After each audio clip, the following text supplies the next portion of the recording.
Hi everyone, I'm Opti. I'm a podcaster and freelance RPG author. Thanks for checking out this first episode of The Variants. The Variants is a new show about young superheroes in a world that needs their protection.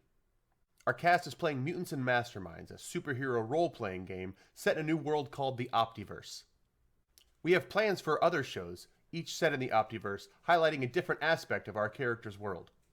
The cast in these games are funny, engaging, and good-hearted people who love playing games together. I think of them as my friends, and over time, I'd like for you to think of them that way as well. Thanks for tuning in. We hope you have a great time.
Shouldn't have pushed, and here we are. So thanks everybody for showing up for our first inaugural edition of The Variants. This is the start of the Optiverse. We are so freaking thrilled to have you guys here. We've got a great show, I think. We've got a great cast, I know, and the audience is amazing like always. So again, thank you for being here.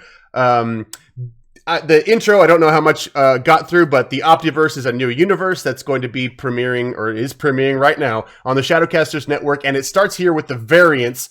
The Variants is about a bunch of young kids with powers, and this headmaster guy is recruiting them. I don't want to give away too much, so we're going to start in media res, but I want to first introduce you to our cast. First off, I'm Opti. I do freelance work for Catalyst. I write some Shadowrun stuff. I've also written some Earthdawn stuff.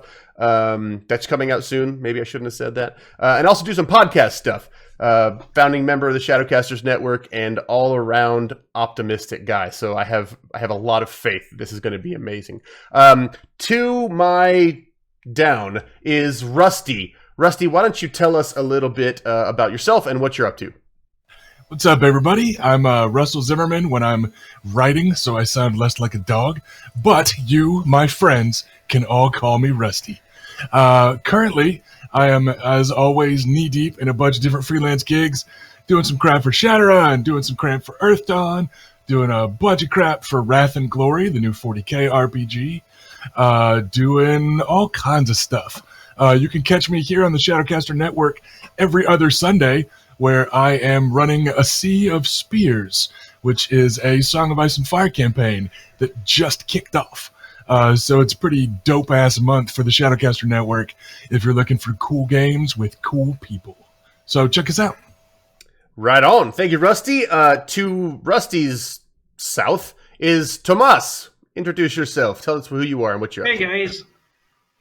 My name is Thomas. You may know me as Riopel from the Emerald Grid, or Ghost if you've watched on the recent Denver streams.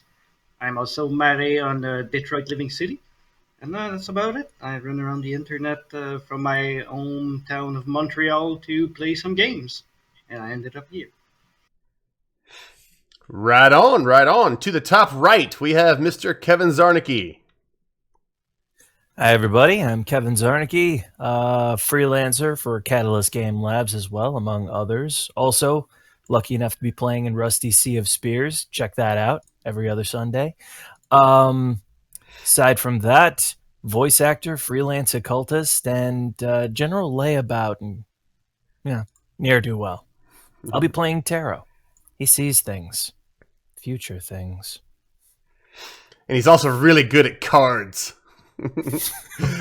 But they don't explode when I throw them. To Kevin's south is Danny.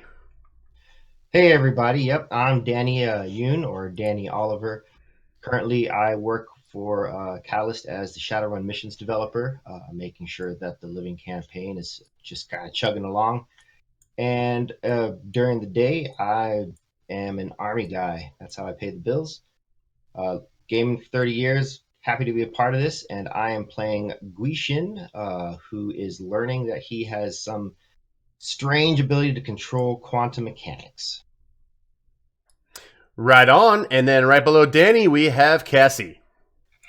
I'm Cassie Levitt. I am a game master for the Emerald Grid, as well as character sheet developer for Roll20. And I'm playing Takedown, who's all types of regen, speed, leaping, immunity, and other random movement powers. Right on. So that's our cast. Our cast is going to change. It changes after this show. It's going to change. It's going to keep changing. We do have a few players who are supposed to be part of our normal cast that weren't able to be here for a variety of reasons. For example, one of them, Sandy, is basically stuck at work during tax season, and she's not going to be able to make it for another week or two. And then another fella that we have is Randy, and Randy actually is an actor in Japan, but he's been called back home, and so now he got basically has to start moving all of his stuff, so he's not going to be able to join us for this week either. So, hey, thank you so much for the cheer. It's kind of fun to see that pop up like that. But I want to say something about the cheers and the donations and the subscriptions. If you look down there at the bottom of your screen where it says defeating the stream boss gives either. Well, right below there. Oh, thank you so much. Thanks for donating, Palmer. And he's now the stream boss, which is important. So let's talk about the stream boss for a second. When you defeat the stream boss, you get a hero point. In this game, Mutants and Masterminds, there's a really cool thing. It's sort of RP, but sort of not. Like lots of different RPGs, they have a sort of meta currency. In Shadowrun, it's Edge, for example. In Mutants and Masterminds, every time you, the player, gives a complication to yourself, like you use whatever that thing is that complicates your life. Spider-Man has relationship troubles. Wolverine can't remember his past. All that kind of stuff. Those are all complications.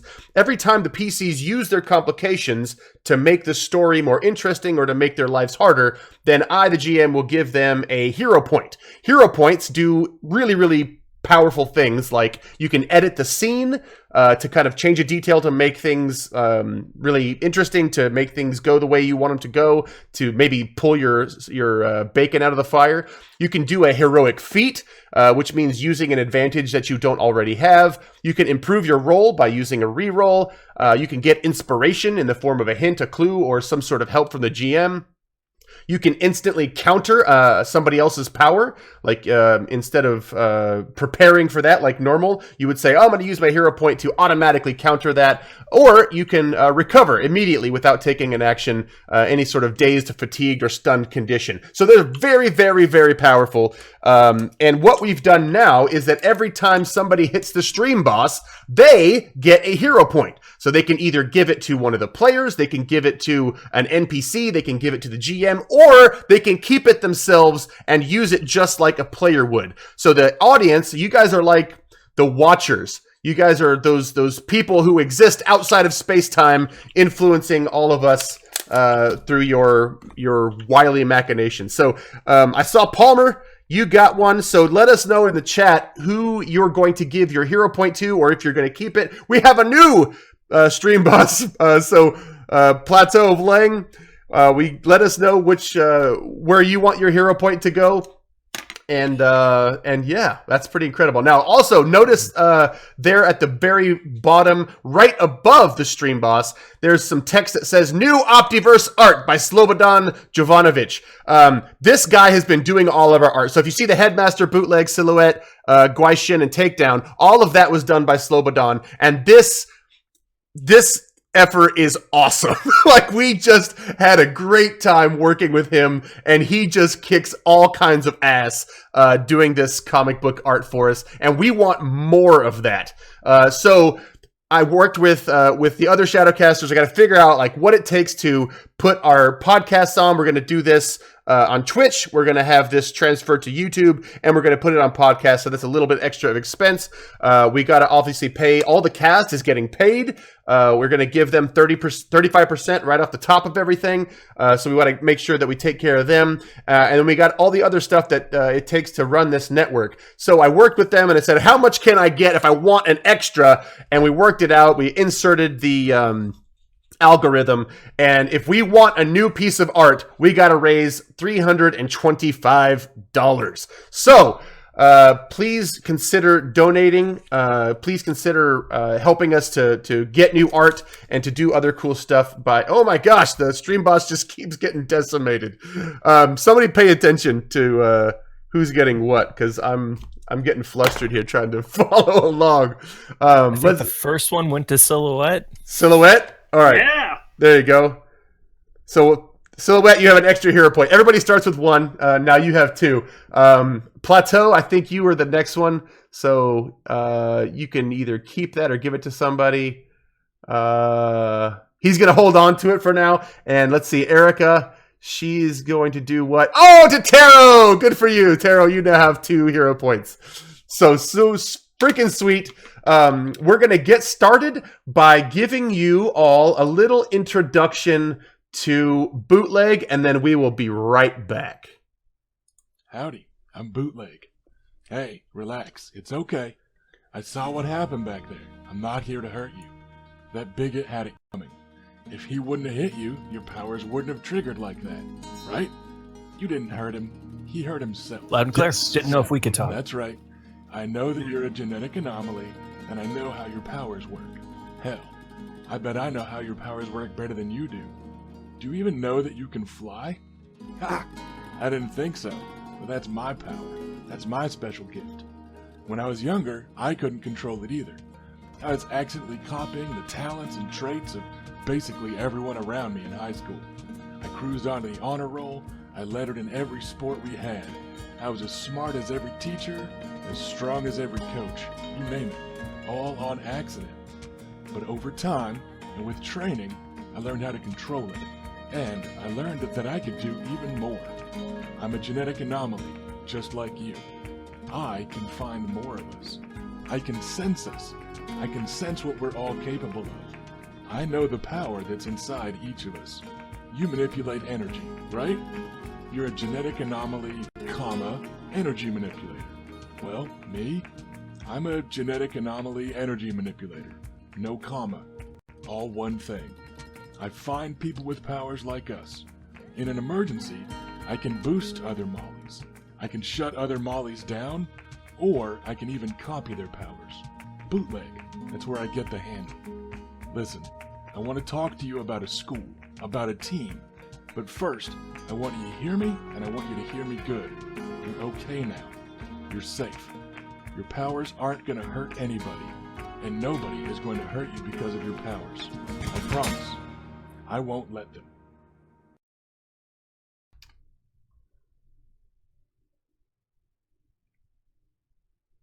All right, we're back. Hopefully you guys enjoyed that introduction to Bootleg, because that's who we are going to start off the game with. And you guys ready for this? I'm certainly ready. Bring it on. All right. Yeah. Here we go. Bootleg. You feel the splashing on your face first. It's faint, a little bit like sprinkling. Your eyes aren't opened yet, but you hear waves lapping at each other, and you feel the wind blowing on your face. Your face feels hot, and your lips are dry and chapped.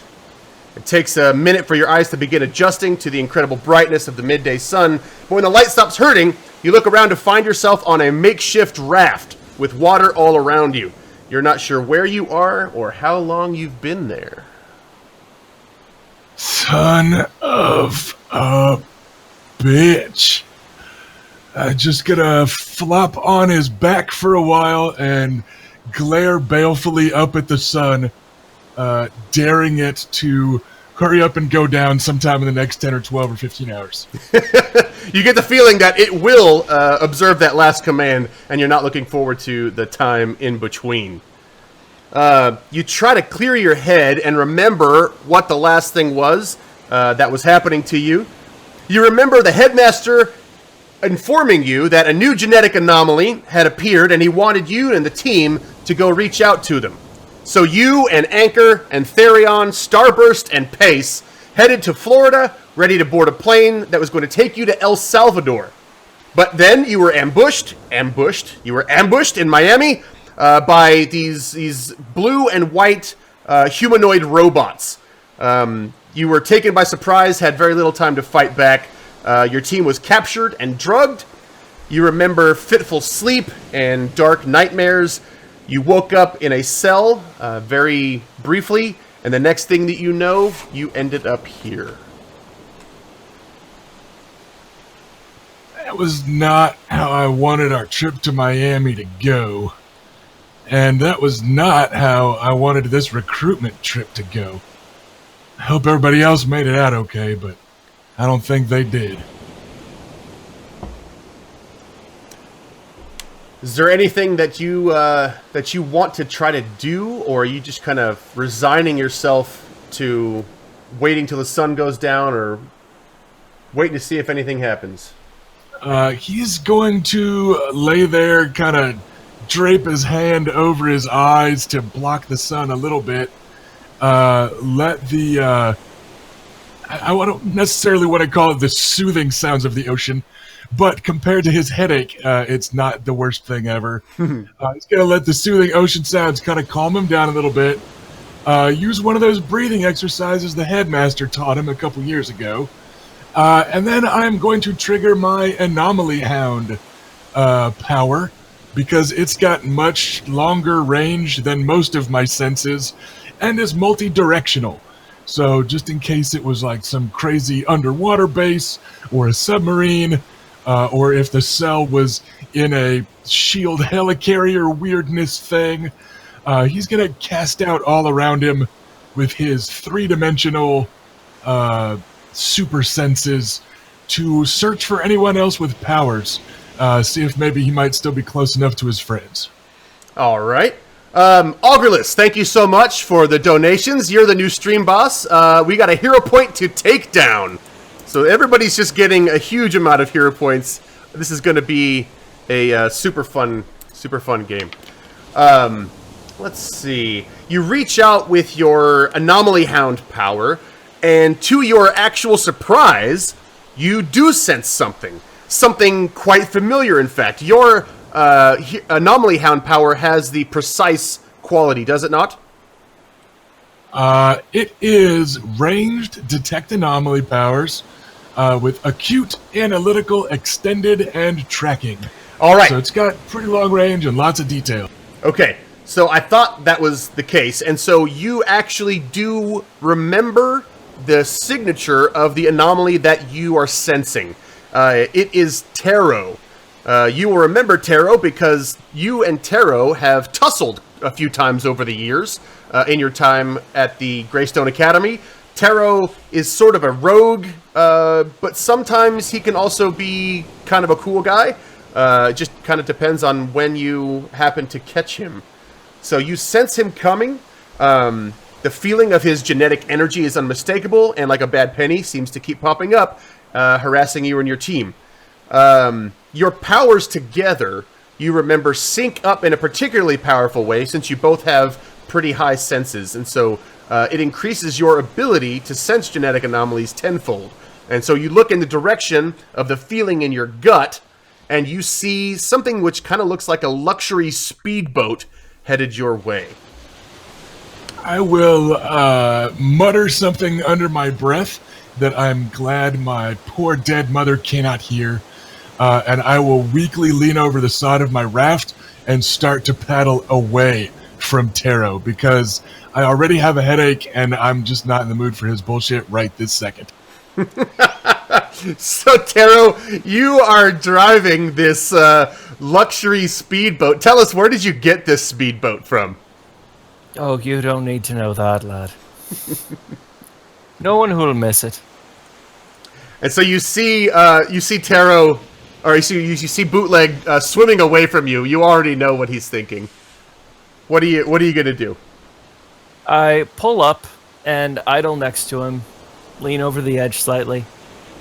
Do you need a ride, man? Yeah, if you could call someone and get literally anyone else on the planet out here, I'd kind of appreciate it. You know, I've looked into that, and you will drown by the time anybody else gets here.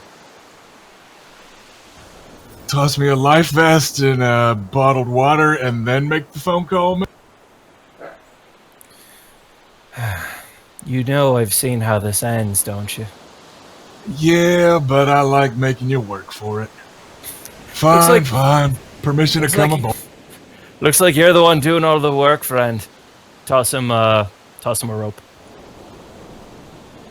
I give it a second to make sure he doesn't immediately tow it away from me, and then I will grab on and start to climb up. All right, you climb up, and Taro, you left port from Florida, because that's the closest place to get to where you're getting to. What route are you taking back, since you're basically close to the middle of the Bermuda Triangle? Well, we don't want to go there. I can never tell what's going to happen. You don't want to go there again. Yeah. Oh. That being said, as long as there's no particular risks involved, shortest distance between 2 points is a straight line. All right, you begin driving back to Florida, because that's where you took off from. It's about a 6-hour trip. Did you bring any food or water for Bootleg? I knew you were going to say that. Yes, as a matter of fact, I'll pop open a cooler.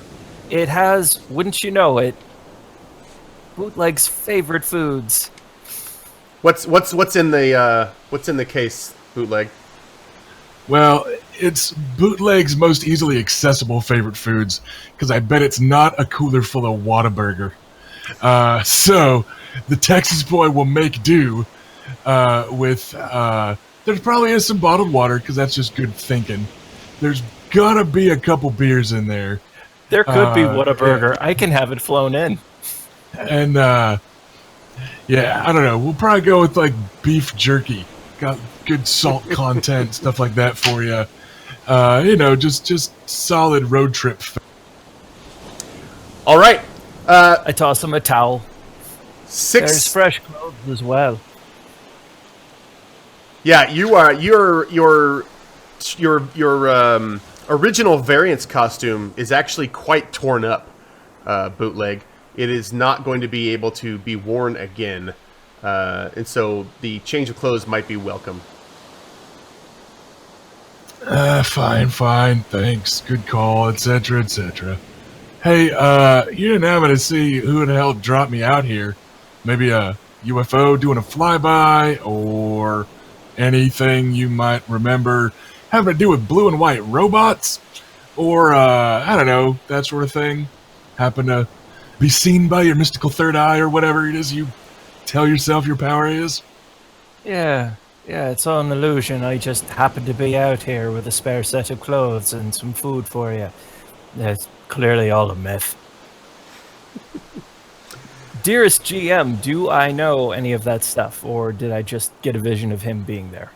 Yeah, you actually just got a vision that you were going to be here. Of the numerous other visions that you got when you were extending your range, because you were the victim of some sort of attempted ambush as well, but your powers allowed you to escape it. You didn't see who it was that was attacking you, but it put you on your guard, so you began reaching out, and in one of these possible futures, actually in most of these possible futures, you saw Bootleg and all the rest of the variants were grisly killed, and this was the one future that you saw in which things worked out okay, and it involved you driving 6 hours off the Florida coast to this exact location.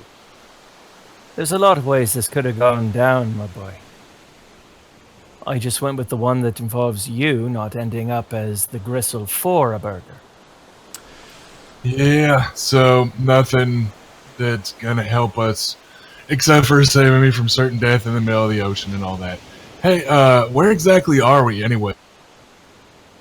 6 Taro, miles you are out. able to let him know that you are basically about 750 miles south of Bermuda. Right in the middle of nowhere, my friend. But rapidly heading back. At length, 6 hours or so to be specific, you reach Miami. Now that you are back, Bootleg, what is your first order of business once you guys reach land? Which by the way, after being not on land for so long, you all of a sudden have an appreciation for being not only in a city, but also on land and somewhere safe with all the amenities of modern life and actual terra firma. Yeah, mostly just the land part is kind of nice as a change of scenery. Yeah, job one has got to be getting a hold of the headmaster and seeing if he knows what happened to everybody else. Okay. What are you going to give him a call? Yes, I will contact him. My in-suit communicator's broken, but I'm sure that we've got a phone number for the school. Yeah. So you give the Greystone Academy for the Prodigious a call, and you hear a gruff voice. Hello? Hey, Doc. Good God, lad! Where have you been? Would you believe me if I said basically middle of nowhere? I would believe anything at this point. You've been gone for an entire week! What on earth is going on? Well, I guess that means I'm going to get less information from you than I was hoping for. I don't suppose anybody else has made it back to the school? What do you mean by that? Anyone else? I've been waiting for you to get back. I've been trying calling. Your communicators are offline. And where's the new genetic anomaly? You guys were supposed to be getting him from El Salvador. I had everything lined up. Well, I got some good news and I got some bad news. Good God, Bootleg, just spit it out! Good news is I don't think anybody jumped the new kid because we were a couple countries away. We got attacked in Miami, though. So I don't think we led him to the new guy, but the whole team and me, we got jumped. Some kind of robots. I couldn't copy shit, boss. We got taken down hard. Oh, that's troubling. I need you back at the school right away. How quickly can you make it? The bad news is Taro's probably going to be giving me a ride. Oh, this day can't get any worse. Oh, tell him I said hello. He's fine. Anyways, yeah, we're in Miami, boss. We'll get back up there as soon as we can. Well, here, I'm sending you the digits for my credit card. Please use that to catch the next flight. I've got him. I've already taken care of it. Never you mind. Don't you let him pay! I hate owing him. Get up here as soon as possible. We have grave matters to discuss. Yeah, we do. And he hangs up without even a goodbye. Boss said hi and thanks, and he can't wait to see you. Palmer, No, he didn't, but I thank you for appreciate it. defeating the stream boss. Where's that next hero point going? Hey, that one's for me. Expect that to come back around to bite you. All right, how are you? Yeah, getting back to the... Yeah, how are you guys getting there? You just hopping on the first flight? I'm going to tip somebody to fill up the tank and say, we need to leave within the next 48 seconds before the owner gets back. So you're taking a private jet? Oh, that was for the boat. I already chartered for the boat. jet. Okay. Oh, that's right, because Taro sees this stuff coming. He's already got the jet ready to go. he's paid some exorbitant amount of money, or somehow or not swindled somebody to get him to get on this plane. So you hop on this private plane. Bootleg, how do you feel about taking advantage of Taro's ill-gotten gains? I feel about as good about it as I am acting. I feel about it. I don't have like a straight up like Captain America style code of honor. Bootleg's complications are having to do with a sense of responsibility for anomaly kind, and having to essentially sometimes suffer anti-anomaly sentiment.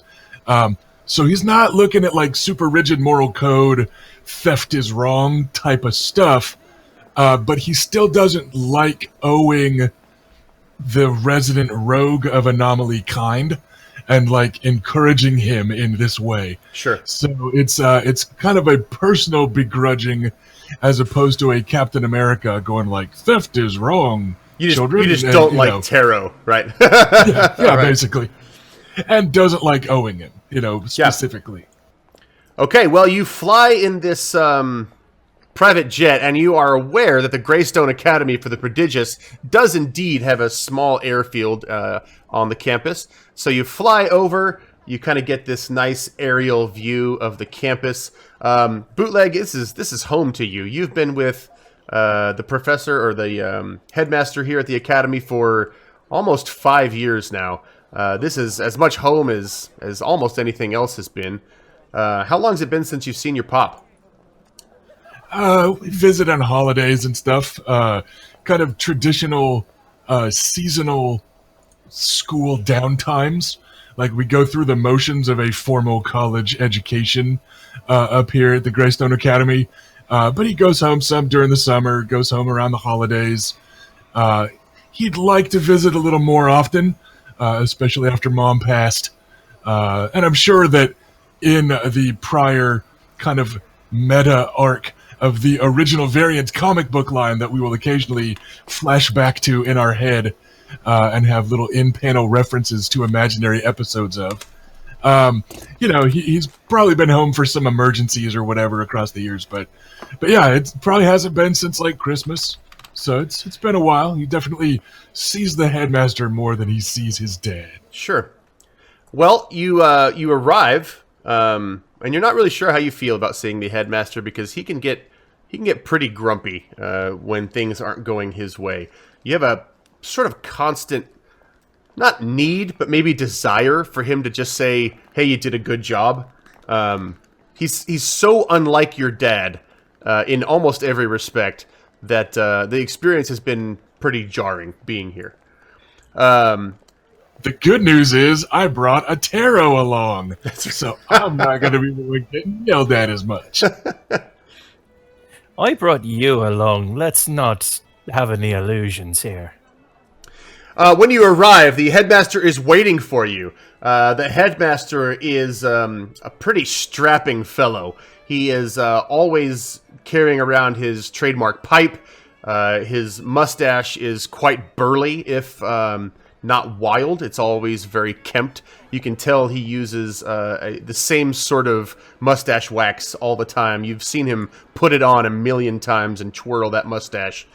He looks down and he says, "Bootleg, my boy, it is good to see you that you're doing all right, but Taro, what do you know of this?"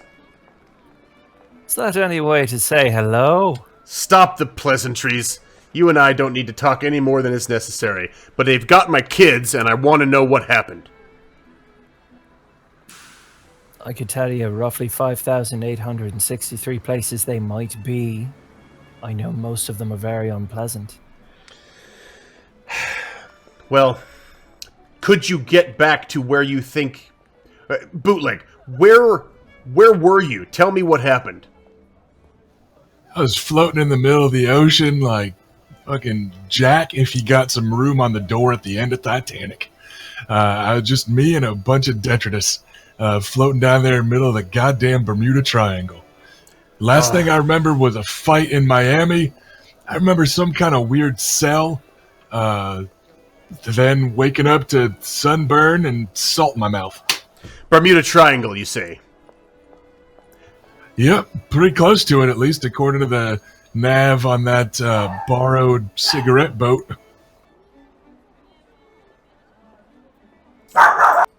You keeping dogs here now? Ferryon's back. Bermuda Triangle. That's quite unfortunate. And as if something clicks in his mind, and he spins on his heel and says, "Follow me. We have to act right away. Join me in my study.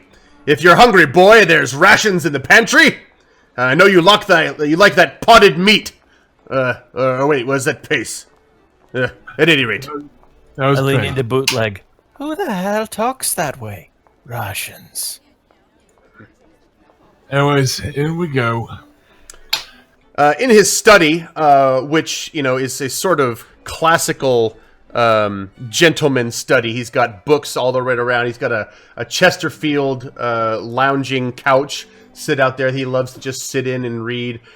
You've been in here a million times. Most of the time when he's disappointed with you, he used to slap your wrist with rulers when you were younger, but he doesn't do that much anymore since the last time you punched him in the face.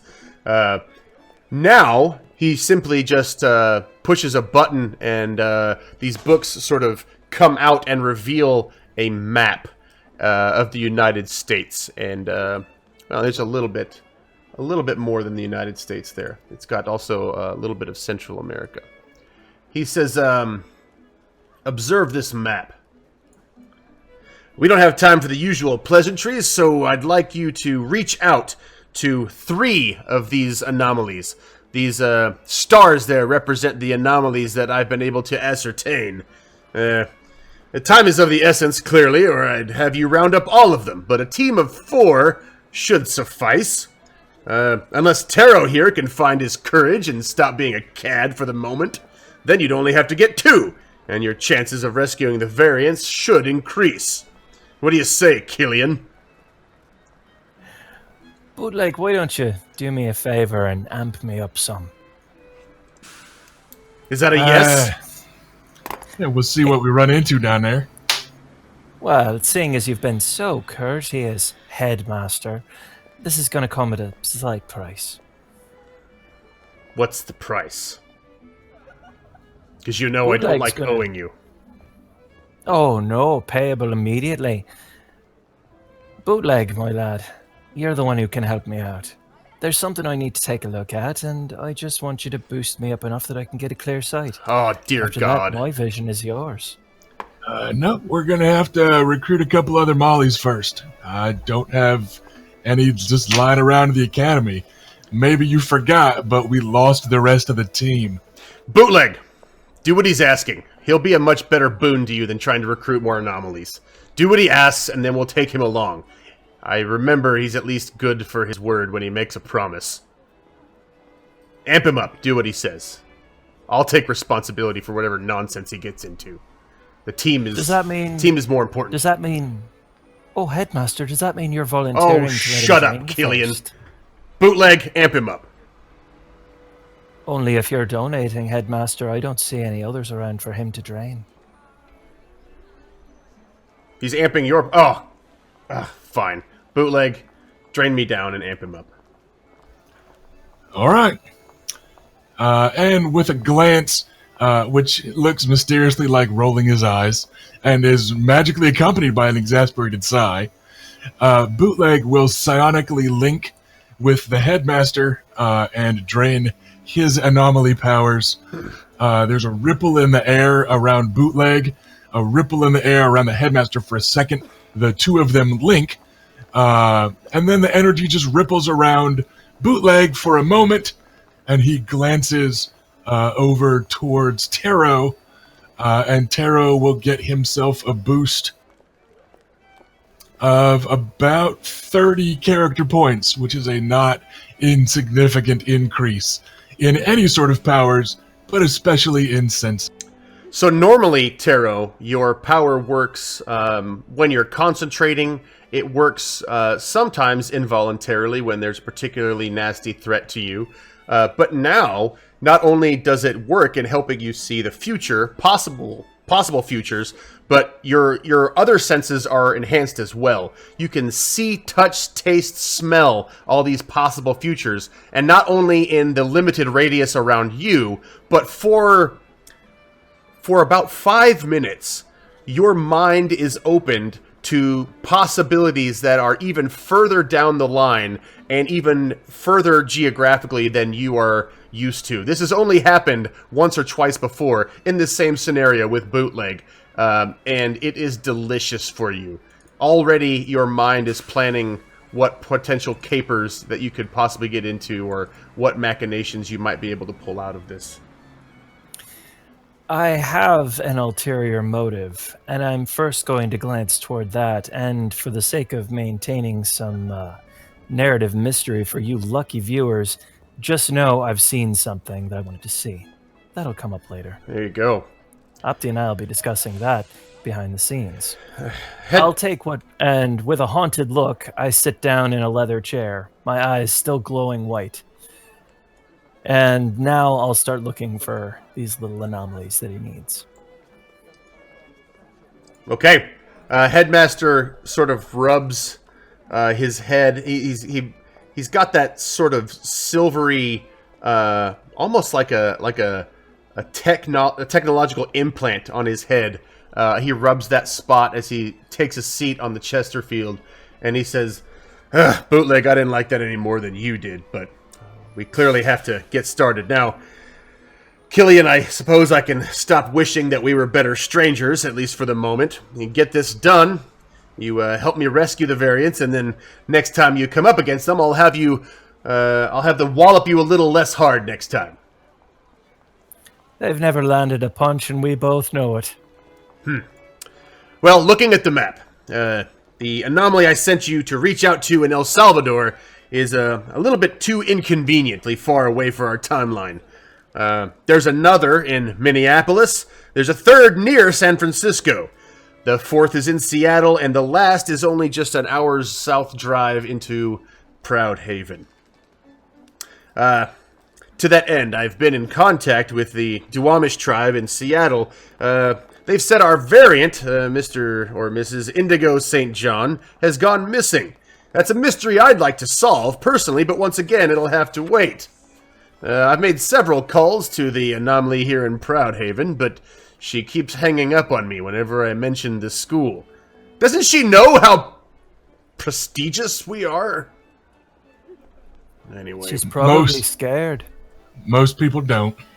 Such an exclusive club. I have the foggiest idea why anybody would hang up on me, of all people. Well, that leaves... You're utterly shut out from the overall attitude towards anomalies in this world. Also, sometimes you're kind of a dick, Doc.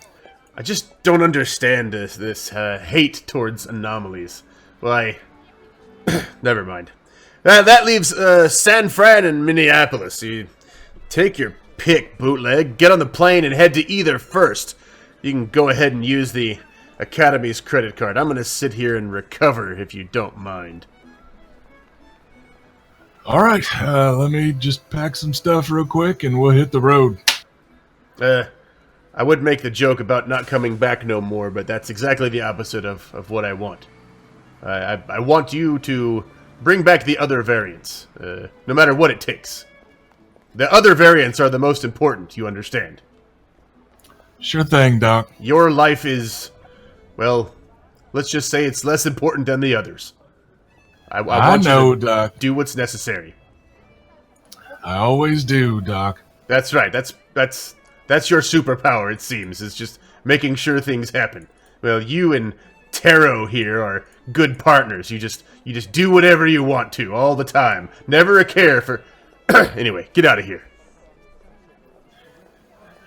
It was nice to see you too, Doc. You're still here. Stop dilly-dallying. I will dilly long enough to grab some street clothes appropriate for a long flight, and I will dally long enough to pack up my replacement variant's field outfit, complete with armor and new comms, etc., etc. As you're So packing we'll get up, that stuff packed up. as you're packing up, you notice that your replacement costume has been upgraded to a sort of new version. The black is a little bit dimmed to gray. The purple's a little bit more muted, and it does look like it's got a little bit more armor and stuff built in. So looks like the professor or the headmaster has upgraded your things while you've been gone. Yeah, I know he was worried. He doesn't care about you, but every once in a while you wonder. Yeah. So, we'll get that stuff packed up, and then I will flip a coin to decide between Seattle and San Francisco. Do I have any insights on which one's more pressing? As far as which one you choose, it doesn't affect the future much. Which one you head to first? Actually, that's not true. There's a potential things could get volatile if you. There's a 75% chance that things will get volatile if you pick up the San Francisco anomaly first. So it seems like the more peaceful route is headed to Minneapolis first. And you are about 75% sure of that. If you want to do it the easy way, Minneapolis first will work out better for you.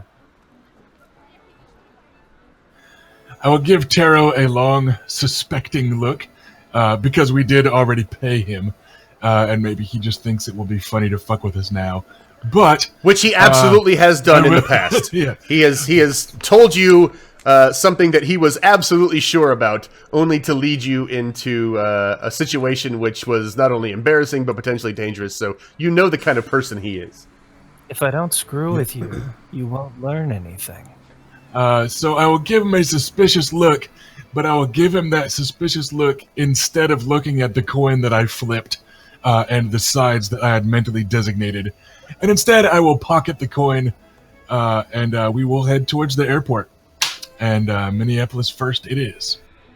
All right. You follow the directions to Minneapolis, stepping off of the plane. The address that he gave you is a suburb of Minneapolis. And it is overcast. It's raining. Everybody is sort of still walking around doing their business, so the city is just as busy as it always is, but things are just a little bit wet and gloomy as you step off the plane. How do you get to... Almost makes me nostalgic. How do you get to the address? Oh, I've got a limo waiting. Of course you do. Taro is walking plot device. Yeah, I'm just At on your cruise service. control. So Taro walks out of the airport and walks directly to the limo that's straight in front of him. Doesn't even bother with the baggage claim, and just opens the door and walks right in and beckons to Bootleg to get in. Lean out. Yeah, Are you coming? there's a reason I only packed one change of clothes, so carry on only.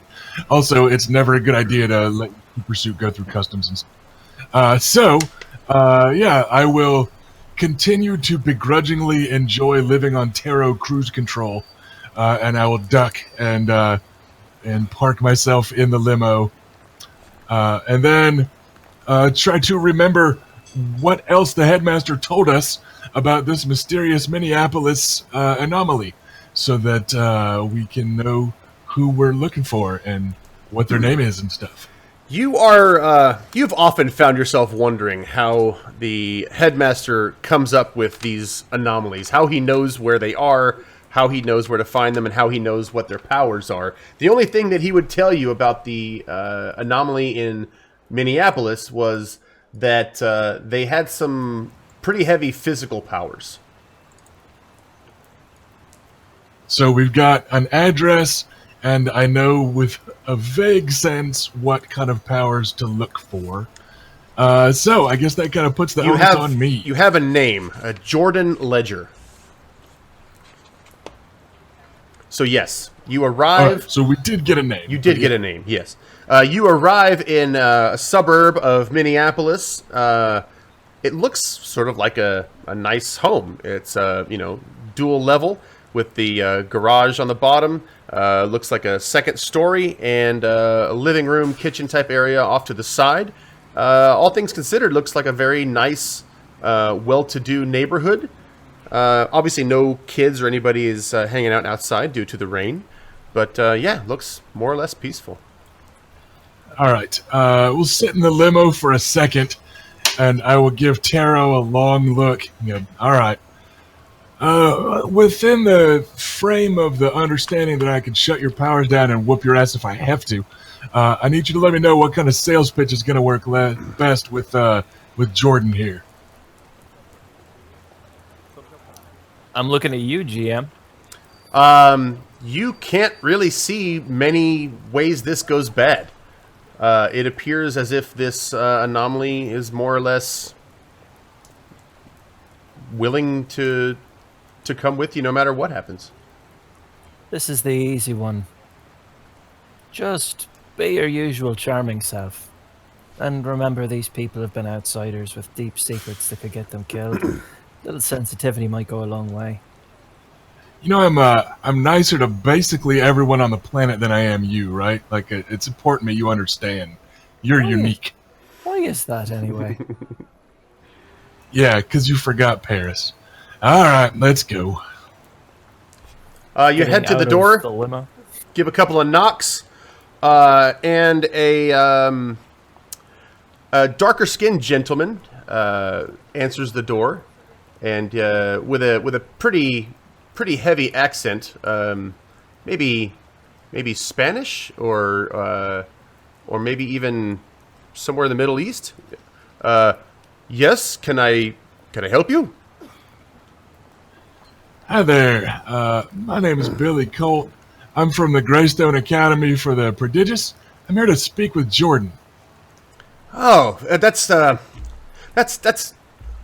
And he kind of hollers back and he says, "Mom, I told you this would be happening sometime. I just come in, the both of you. I think I know where this is headed. I'm pretty excited about this. Please come in." I will. Jordan, please come down, please, and meet these men. I will let the handshake hang in the air for a moment. He's excited, that's fine. And then I will walk in. I've got a rumpled pamphlet, like a thrifold pamphlet in my hand that looks like it has been used for this sales pitch more than once. Okay, Mr. Ledger brings you to the kitchen table, asks you both if you would like anything to drink, coffee or water or milk. I just might shake a man for an ice water. Absolutely. Mother, would you please get these gentlemen some water? What about you, sir? Would you like anything? I'm fine. Thank you very much. Jordan, where are you? I've asked you to come down here. My associate's not a big fan of taking advantage of the generosity of others. Absolutely. Incidentally, you'll want to finish off that milk today.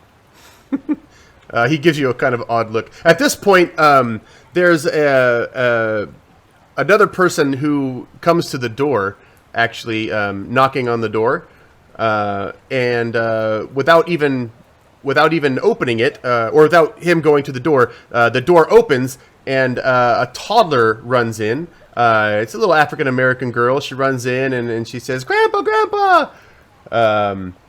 And at this point, you see, somebody follows her. Her father, obviously, behind her. He walks in. He's an African American man and kind of gives an odd look to what's happening around here.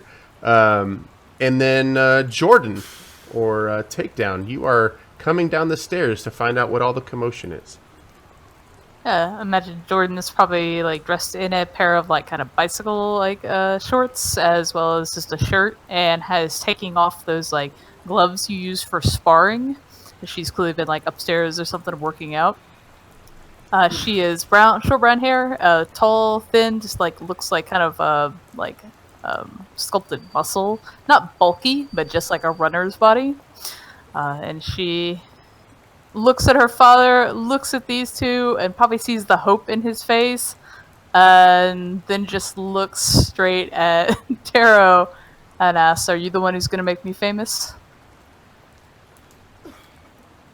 I look over at Bootleg, grinning. He's not the one, no. But it's good to meet you. And Billy will hold a hand out. He, by the way, is kind of the generic comic book protagonist type, and kind of the token one on our team. Kind of like that young Scott Eastwood, all-American, lantern-jawed Texas boy look. He's wearing his recruitment outfit for day travel, which will be a shirt, sport coat, decent slacks, no tie. He keeps it a little bit more casual, but it's kind of a casual Friday type of look.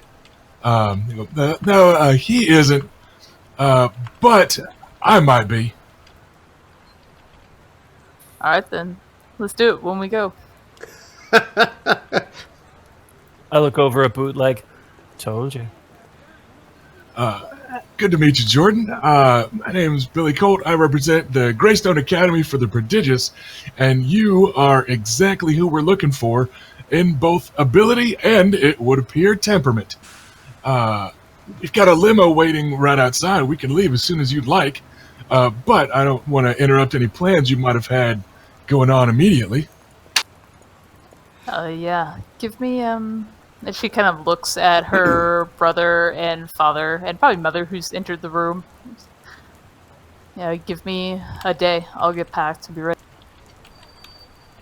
At this point, her father puts his hand on Bootleg, his shoulder, and he says, "You, forgive me, my manners. My name is Muhammad. Please tell me, you look like the sort of person who has an urgency about them. Do me a favor, please. Let me take my son and my granddaughter and my wife out of the room. I would like very much to have a conversation with you and my daughter, and you can tell me more about this school. She is a bit hasty, and while I am excited, I do want to learn a little bit more about this offer. There's been so many, don't you know?" And I don't doubt it. he ushers the rest of his family out so that the coffee table is now free, and he sits down and he puts his hand now on Jordan and says, "While I am excited too, you can't just simply go with everybody that comes to your door. I know this is my fault. I may have over-encouraged you, but we should listen to what the man has to say." But they actually came in a limo. Well, right, and one day you will understand that not everyone who presents themselves as having wealth is someone worth of trust. But for the moment, I do want to hear what these men have to say. You said your name was what, sir? Billy? William, I apologize. I'm sometimes a bit too informal with potential recruits. But yes, sir, it's William Colt. Very well. Tell me, where is this academy of yours? What did you say it was called? Well, and I will offer him the pamphlet and give a little point at it. Out of character, I believe we're upstate New York. I know we're northeast somewhere. Northeast along the eastern seaboard, just about an hour north of Proudhaven. Gotcha. Well, sir, we're a short commute away from Proudhaven, where we occasionally integrate a fair number of class trips for cultural touchstones and other important events. But the Greystone Academy for the Prodigious, I guarantee you, has the most favorable student-to-professor ratio that you'll find anywhere in the contiguous United States, a rather unprecedented per-student budget, and I wouldn't be here today, sir, if we weren't here to offer Miss Ledger here a full ride. At this point, he sort of drops his face and he says, "You know that she is not a good fit for normal schools." And he kind of gives you like a look that kind of says, like, "I dare you to talk about it." Jordan just rolls her eyes. but behind her father's I- back. Oh, she'll be an excellent company, but more than that, I can guarantee she'll change the world. Yes, you've said as much. I would very much like to believe you, but again, it has to be the absolute right place for her, because I believe, her mother and I, that she has been blessed by Allah for just such a purpose as changing the world. And I am not willing to allow her to waste or squander these gifts of hers just going to any normal school. Oh, I can assure you, Sue, the Greystone Academy for the Prodigious is absolutely anything but a normal school. We're quite aware of Miss Ledger's unique abilities, and in fact, I'd wager that given a few moments with her, I could be much more familiar with the blessings that Allah and your unique genetics have granted her than probably anyone else on this planet. He studies you for a second because that string of words that you put together has normally would have entendre written all over it, and he sort of just stares you down and he says, "Please, indulge me. Would you give me some reason to trust you?" All right. Can I get an insight? Yes. So, in possible futures that you see, Jordan will go with you, it seems, no matter what. But her father would like to know that you represent the ability for her to be who she is, to use her gifts to the fullest. Which basically means there's a number of scenarios where you try to downplay and pretend like you don't know what's going on, and you sort of skirt around it. And this just draws out the process an incredibly long time, which causes some irritations for you down the road, especially like when you head to San Francisco. The most quick and direct way, according to your power that you see in the future, is basically just making a show of your own power. And then he exclaims about how great a thing this is that Allah has blessed him with other people to travel this road with her, and they both enthusiastically seem to accept this as quick as possible. All right. Yeah, and that's basically what I had planned when he asked for a reason to trust him. I am going to glance at Takedown once again. There will be a rippling effect around Bootleg. A tendril of that ripple will kind of tether itself to Takedown, and it's a visible, kind of faintly glowing effect. And then that faint glow will even out between them, and then Bootleg will say, "I can tell you exactly how fast your daughter can run. I can tell you exactly how many pounds she can deadlift. I can tell you just how far she can jump. And I think I might know that she heals faster than she knows she heals." At this point, Takedown, do you want to let on how fast you know that you can heal? I think I broke a. No, I don't. I don't know what you're talking. And she seems like she's still resistant to admitting what could be sometimes seen as a very gruesome power. She's willing to admit she can jump and run, but not that she can read her limb. He'll give her a bit of a smile and go, have you tried running on water yet?" She looks at her father, then back at you, like, "That's a thing?" Muhammad's eyes get very large, like, running on water? My, that is some sort of blessing I can't even imagine. "How long have you tried holding your breath for?" She looks like sheepishly down. There was this one time I think I almost drowned, but I didn't. So Yeah, you won't. 20 minutes is the longest I've tried.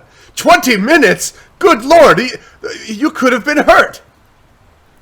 No, she couldn't have. Not from that, sir. Well, you two clearly aren't what you appear to be. Let me ask you, why now? We've been Because looking for a now's the place for time. her for a very long time. Sooner would have upset the flow of things. Later, and, well, people would be in danger. She's in a unique position to save lives. Is this true? And he looks. He doesn't quite trust Taro. You can tell, but he looks at William at Bootleg, and is this true? Yeah, Billy is all about his fairly high persuasion, but not at all like deception roll right now. And he gives him a long and earnest look. He goes, "It is. Every student at the Greystone Academy for the Prodigious is a genetic anomaly, including myself. We're the best place." A genetic what now? Just give the news a little bit of time, and I'm pretty sure you'll be hearing about it soon. There are people that are born with special gifts. We believe that their gifts are scientific in nature, but I don't begrudge those that think they're supernatural, except one. And I'll give Taro a little wink out of the side of my face. But your daughter is very special, but she's not quite unique. There are lots of us with these special abilities. And the Greystone Academy is the best place in the world for people that want to learn how to use their powers and learn just what they can do with them. He beckons towards the pamphlet that you set down, and he says, "May I?" Oh, absolutely. He takes it, looks it over, and from a certain point of view, now that you know it's about genetic anomalies, all these things on the pamphlet make sense. They all sort of fall into place as something that sounds like a fit, where somebody might be able to learn to use their powers for the good. So he looks, your father looks at you, Jordan, and is this what you want to do? Does this feel right to you? She takes a moment and really thinks about it, and looks between Billy and Taro and then back at her father. I mean, this is what we've been waiting for, right? Yes. Someplace I don't have to hide anymore. And now that it comes down to it, I'll be honest, I'm feeling a sense of loss. When would you have to leave? Well, sir, I'm afraid my associate wasn't exaggerating when he said that the sooner was the better. There are a number of lives at risk, and we could use someone as strong and as fast and as tough as Jordan right now. Like right now? Like today? Later this evening, if that wouldn't be too large a disruption for your family. Jordan will just put a hand on her father's shoulder. Like, this is what we've waited for. You said it would come. This is all very sudden. Please, let us have a meal. Let me think about this some. Let me pray about this some. Come back later on tonight, and we'll have our answer. We can do that. Okay, you're not going to have time to head to San Francisco and back in that time. So what do you do in the meantime? Hanging out in Minneapolis. Step I'm outside. going to, we'll head outside. I will give the headmaster a call and let him know that we're leaving with the first anomaly in a few hours, because I get the vibe from Jordan that she wants to come with us one way or the other. But Billy's not going to upset her father. He'll let Jordan do that if it needs to happen. But yeah, he'll let the professor know, or let the headmaster know. We made contact with the first one, and we'll be on a flight. Looks like it leaves about 9:47. We'll be heading out towards San Francisco. We'll get there a little later than we were hoping to tonight, but we got time zones on our side. We'll contact the San Fran one. Killian here says it'll go smoother in this order, so maybe first thing tomorrow morning we'll be heading on our way back to Bermuda.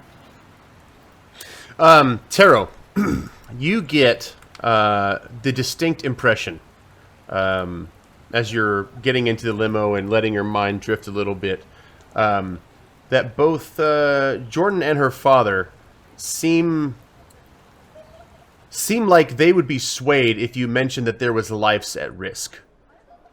That seems to be something that would sway this. He's still going to want to do what he asks you, to have a meal and to pray about it. But that seems to be something that, as you look into the future, would tilt the scales. Is that something that I should act on right now, or something I should bring up at dinner? If you brought it up before that you left, they would have time to reflect and think about that. Then before we go, I'll stand up, walk over to the father. His name is Muhammad. Yes, What's his last name? Ledger.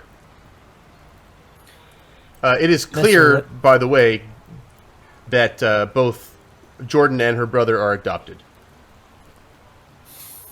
Okay, I'll walk over to Mr. Ledger. Mr. Ledger, I don't want to put pressure on you. You understand that your girl is gifted, yes? Oh, yes, I'm very gifted. We have gifts as well. Which seems clear to me. Mine may not be so obvious. Did you know that there are an almost infinite number of potential futures that exist all at the same time? He gives you a squint. He's listening, but he doesn't feel like he wants to comment about that. But some of these futures become more and more likely. It's like traveling down a spider's web, and sooner or later there are fewer and fewer places to get off on an off-ramp. You can't avoid certain futures after a certain point and after certain actions are taken. If you truly need this time, you are welcome to it, but lives are at stake. Your daughter has a chance to make for a better destination, but time is of the essence. She has the strength, and she has the resiliency to survive what others wouldn't. If she can lend that strength to others, others will be saved. Are you suggesting that my daughter could save lives by going with you? I'm promising that she can. He says thank you, and he must think about this. Before you leave, he turns and says, your gift seems as much a curse as a blessing. You don't know the half of it, sir, but I do appreciate you recognizing that. He gives you sort of sad eyes. I wasn't kidding about that milk, by the way. Mom, throw the milk out. And then he goes back. You've got about 16 hours. No. You don't know how we work around here. If there's even a hint, we throw it out. Anyway, so he lets you go, and Jordan, on the inside, you continue these conversations with your father, and he relays what Taro has said. The man says that you can save lives by going with them. This, I will admit, sounds crazy to me that it's so sudden, but who am I to second guess the will of the Almighty? What do you think? What does your heart tell you? I think Jordan is trying her best to contain her excitement as a chance to get out. She wants to take this serious and respect her father's concern. If anything is possible, I might both serve my purpose as you believe and we've seen it, and I get to learn as well and be accepted for who I am, and that's what more could we want. I have feelings of sadness and excitement and pride, with the smallest sense of dread. I will pray about this. I will see you at dinner. Of course, Father. So you come back, Bootleg and Taro. You come back at the appointed time. Dinner is finished, and they are waiting for you. Ma'am, sir, it's good to see you again. You as well. The mom is crying now at this point. Not saying anything, just sort of sobbing. I do apologize for the urgency of this visit and the disruption that it's caused to your home. We wouldn't have done it like this if we could have done it another way. Her mom comes up to you, and she introduces herself as Catalina, and she says, "You had better take care of my daughter. If not, I know people. I will find you." And she kind of gives you a wink that sort of lets you know that she's, she's not at all the submissive housewife, but she is excited, but also very emotional. Not to worry, ma'am. Flipping through alternate futures. Let's see. Ex-Mossad, Russian mob. No, none of those. So yeah, I guess the conversation turns to it ultimately being Jordan's decision, and Mohammed finally says, "If you must leave, you can do so. I'm not going to try to make you stay. It's your decision. I think you could do great things, and this just might be the way that Allah is working out events." I will do what you've always encouraged me and taught me, Father. He runs to you, embraces you. He's not a lot of a crying man, but he does shed a tear as he hugs you, and then of course Catalina comes and she hugs, and your niece comes on and she's hugging your leg, and even your brother is standing by, and he doesn't understand a dang thing that's happening, but he says whatever. I guess she's going to new school, and then you're off. Yeah, and oddly, it takes Jordan no time at all to pack, as if she's got this duffel bag in her closet, her old gym bag, just full of stuff that she's been just waiting to find a reason to grab it. But she's also still very upset, obviously affected by leaving her family. Sure. So she's really excited to now get the chance to maybe walk on water. Okay, so you head to the airport via the same way that you came in, presumably. And the plane ride is relatively uneventful. Taro, you are having a feeling of dread. Sometimes your powers work in terms of feelings and not necessarily in what you specifically see. And you see... or you're feeling a sort of anxiety and a little bit of fear about something that's coming in the very, very short term. More particularly, you see what's coming next, and you may want to let Bootleg know how this new variant is going to react. The headmaster has given you the name of this genetic anomaly, who is in Pleasanton, which is just east of San Francisco. His name is Eugene's son. And Taro, you believe that this is going to be an explosive encounter. I look over at Takedown. So, next one's Eugene, isn't it? Is it? I don't think Takedown knows, but Bootleg. No, Takedown seems really confused. Yes, the next one's Eugene in Pleasanton, it's it. Well, unlike that fair town's name, I'm afraid this one isn't going to be quite so smooth.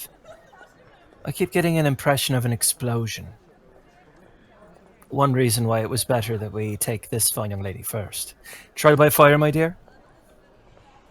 Yeah, I didn't know we were going to start quite so soon. Yeah, me neither. But, alright, we'll just keep an eye out on this one, I guess. And, I get the impression he's not exactly friendly. I'd be ready to taketh and then giveth and indicate takedown. Oh, yeah, look at that! We got take another stream boss, Saragon. Thank you. Let us know where you want that hero point going. I knew he was going to do that. All right, so Jordan, before we land, you've got 2 jobs. One is try to think of a cool nickname for yourself. We can call you in the field. We call them code names, tags, handles. Take your pick, but we probably don't need to be screaming your real name out loud in case we get jumped by more robots or whatever. And number 2, I need you to not freak out if you feel fluctuations in your anomaly powers. That's what I do. I don't just sense them and then recite them back to people. I can borrow, I can boost, I can copy. So, depending on how things go with Mr. Not So Pleasanton here, I might end up having to borrow your regeneration. I might end up having to boost your regeneration in case he hurts you. I might need to make myself stronger or faster. We're just going to have to see what this guy brings to the table. But be ready in case something changes. All right. Stepping off of the plane, gathering your things. Taro, how are they getting to Pleasanton from San Francisco?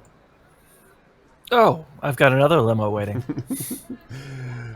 Taking the limo to Pleasanton, to the general vicinity that you were called to. Guaishin, where are you right now? Are you at home?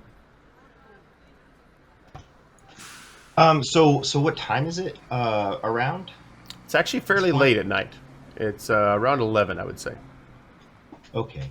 So yeah, he's he's not the sort of kid that's staying that goes to bed early, and this particular night he is out at the South Cemetery there, which is the Pleasanton Memorial Gardens or the Pleasanton Pioneer Cemetery. Kind of just milling around one of the gravestones. So, Bootleg, when you arrive at the address, you reach out with your Anomaly Hound power, and you do not sense any anomalous activity inside the house. Well, fuck. Our boy ain't home. Insight, please. Yeah. Well, Bootleg knows that if he reaches out further, he might be able to, if he boosts his powers, he might be able to find him. Let's just kind of drive around the neighborhood a little bit and give me a sec. Also, Jordan, do you mind if I borrow a little bit? What does that mean? It's just going to tingle, not hurt, I promise. You don't have to do anything. You just might feel a little bit weaker for a couple minutes. Okay. I guess. Thanks. All right, then. I will sync up with Jordan. I will try to temper my power and only borrow enough to give her a -2 on stuff. So the first level of that affliction, and that's still enough for me to give myself 10 extra character points, which I can just boost the range on my senses. Every increased level of my sense anomaly power increases the range of it tenfold. Yeah, well, that's definitely enough to get a handle on the presence here in Pleasanton. And it directs you, not that you know this, but in the direction of the cemetery. So yeah, I'll just kind of steer and be like, hey, Killian, why don't you tell the limo driver where to go? And I'll just kind of hold a hand up and then point as we're moving in the general right direction, so we can guide the limo in that way. I will not sustain the power drain on Jordan so that it will recover fairly quickly and she will get everything back. Because the closer we get, the less I need to keep borrowing the power anyway. So it will slowly drain from me as she recovers from the affliction. And that works, because as we get closer, the less I need it. So everybody wins. It's not cool, man. At least he asked permission first. So yeah, you begin to feel a little bit better, Jordan, as you guys get closer, as he starts letting you have your powers back a little bit. But you also begin to sense the closer presence of the anomaly of Eugene that you were told would be here waiting for you. And it looks like it's straight ahead in some kind of cemetery late at night, which isn't ominous or spooky at all. Yeah. There is a car, the only car there, parked outside in the parking lot. Eugene, what kind of car is in the parking lot? What kind of... That particular car is just a Honda Civic. Okay. So there's a Honda Civic parked out in the parking lot. I will let out a long, low whistle, not at the Honda Civic, but I'll go, hey, you weren't, yeah, it's like, he's got his own car, damn. Now, I drive a Tercel. It's going to be you weren't kidding when you said explosive. Man, yeah, this kid's something of a powerhouse. I'm more concerned with his temper. If you could see his powers, you'd be more concerned with his powers. Just give me a second before we go anywhere. I don't fear the gun, I don't fear the gun, Billy. I fear the one aiming it.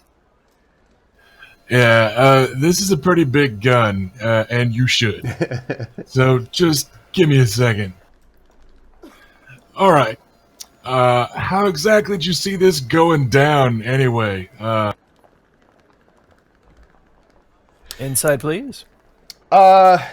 You seem to have a 95% certainty that no matter what happens, he's going to be either startled or angry or something, and he's going to fire off his power, and it's going to knock Bootleg. It's either going to seriously injure Bootleg, or depending on how you handle it, it will just knock him back. There is, of course, a 5% chance that he will fire off some sort of attack and completely miss and blow up the Honda Civic that's in the parking lot. I'll give it a 1 in 20 he blows up his own car when you startle him. The rest of the odds, he shoots you. Yeah, we're gonna see about that. And that energy aura will ripple around Bootleg again. And he is going to work on draining some of Guaixin's powers. We are not going to go for the full affliction for transformed powerless, but because the spooky guy that sees the future keeps on saying energy blast, I can now also keep in mind sense... that Taro doesn't understand the difference between an energy blast and something else. He's just basically making these judgments based on looks, what he sees. Right, but I can make judgments based on the senses that I get of Guaixin's powers, which are acute and analytical. Yes. So, and even you aren't exactly certain what this power actually is. Like, you have a sense for what it can do and what he can do with it, but you are not 100% sure, like, what is actually happening in the exchange. Right. I've run into weird cosmic stuff before, and I figure in my head it's the difference between, like, a lighter and like a plasma welder's torch, right? Like, I know that they are both things that make stuff hot, but I'm aware that one of them is much harder to control.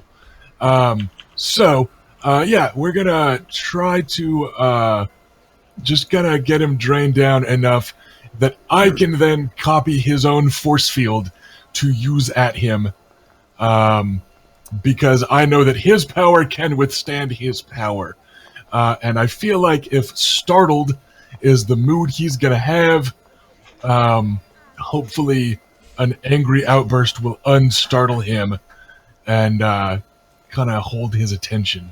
Okay, so you have a portion of his power, and a portion of his power is lessened.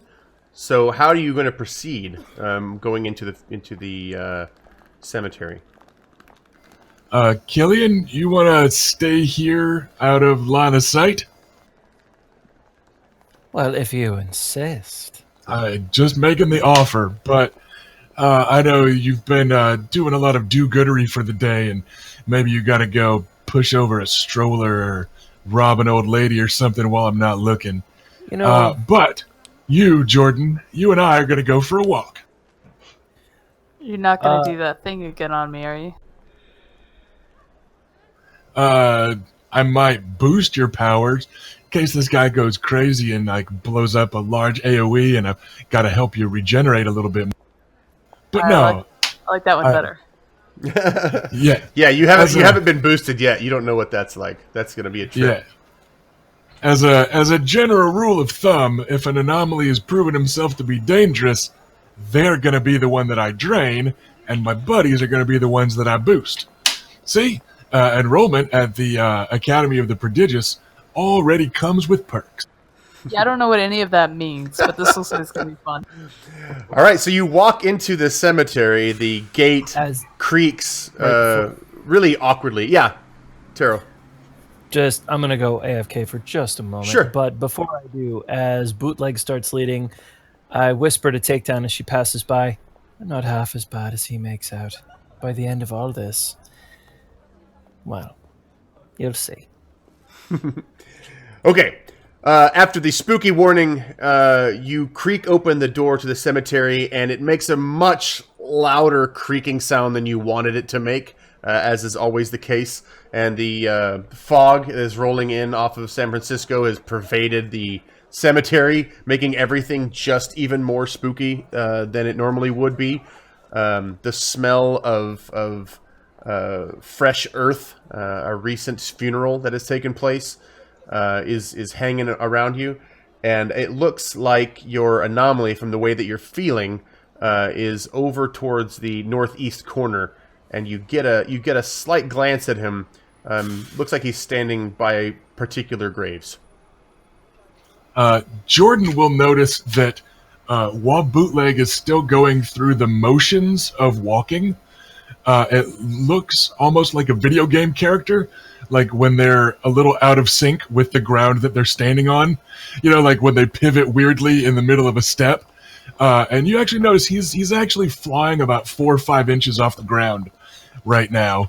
And you're not, he's not like making a big deal out of it, and he's still going through the motion of footsteps. But like I said, it's got that kind of weird video gamey quality where he's a little out of sync with the ground as he's gliding along. But yeah, he will just make his way over towards our mystery anomaly here. All right, you are approaching. Guaishin, why don't you make a perception? Oh no, I don't. I've already taken your perception.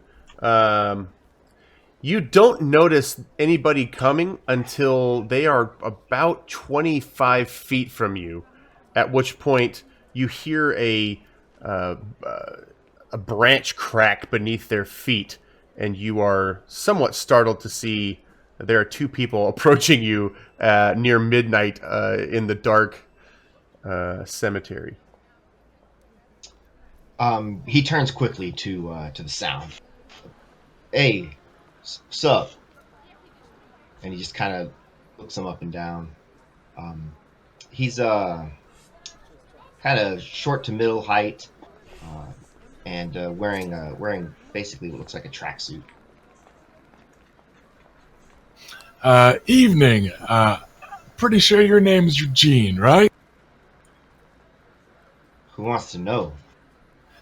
My name's Billy Colt. I'm from the Greystone Academy for the Prodigious. I'm here to recruit you for a very special university. What? Dude, you sound like that door-to-door I know. salesman. I basically am a door-to-door salesman, Jordan. Thank you. Anyways, look, I got a pamphlet and everything. And he'll pull that same, much abused pamphlet out of his coat pocket. And then kind of, he'll walk a little closer. Seriously, I'm here to talk to you about something. It's kind of an emergency. I apologize for interrupting your moody graveside vigil and all. but I wouldn't be doing this if it wasn't important. So as Billy steps forward, he takes like a step back and just kind of just pretty standoffish. Um, you could tell that he's got an object in his right hand. Looking at it, it's very canister shaped, perhaps filled with alcoholic beverage, totally underage. As an aside, whenever I'm copying someone's powers, I do take on some of their traits. So if your power has certain visuals attached, even or perhaps especially through this fog at night, you probably see that rippling around him as we get closer. So I don't know. I don't recall if it's like a glow or what exactly the visuals of your power suite were. But while using your flight and force field, he's not doing an evil guy like menacing hover towards you though. Like again, he's going through the motions of like walking, right? It's not like, oh, watch my cape billow as I fly. He's not like making a big deal out of it, but you notice that unless you've got subtle attached to your powers, which I don't think you do. Eugene, what does your power look like? Yeah.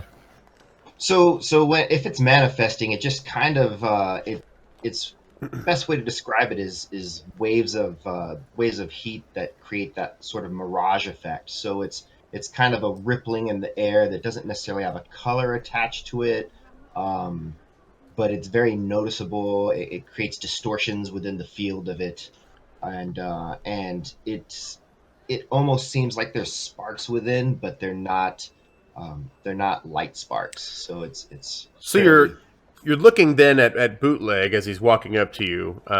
This guy who's in a cemetery, walking with this girl towards you very purposefully. And although it's very diminished because of the fog and because of the dark, you get the distinct impression that he's got a similar visual power that you have. And you also recognize that you feel a little bit diminished, like your power is somehow being affected.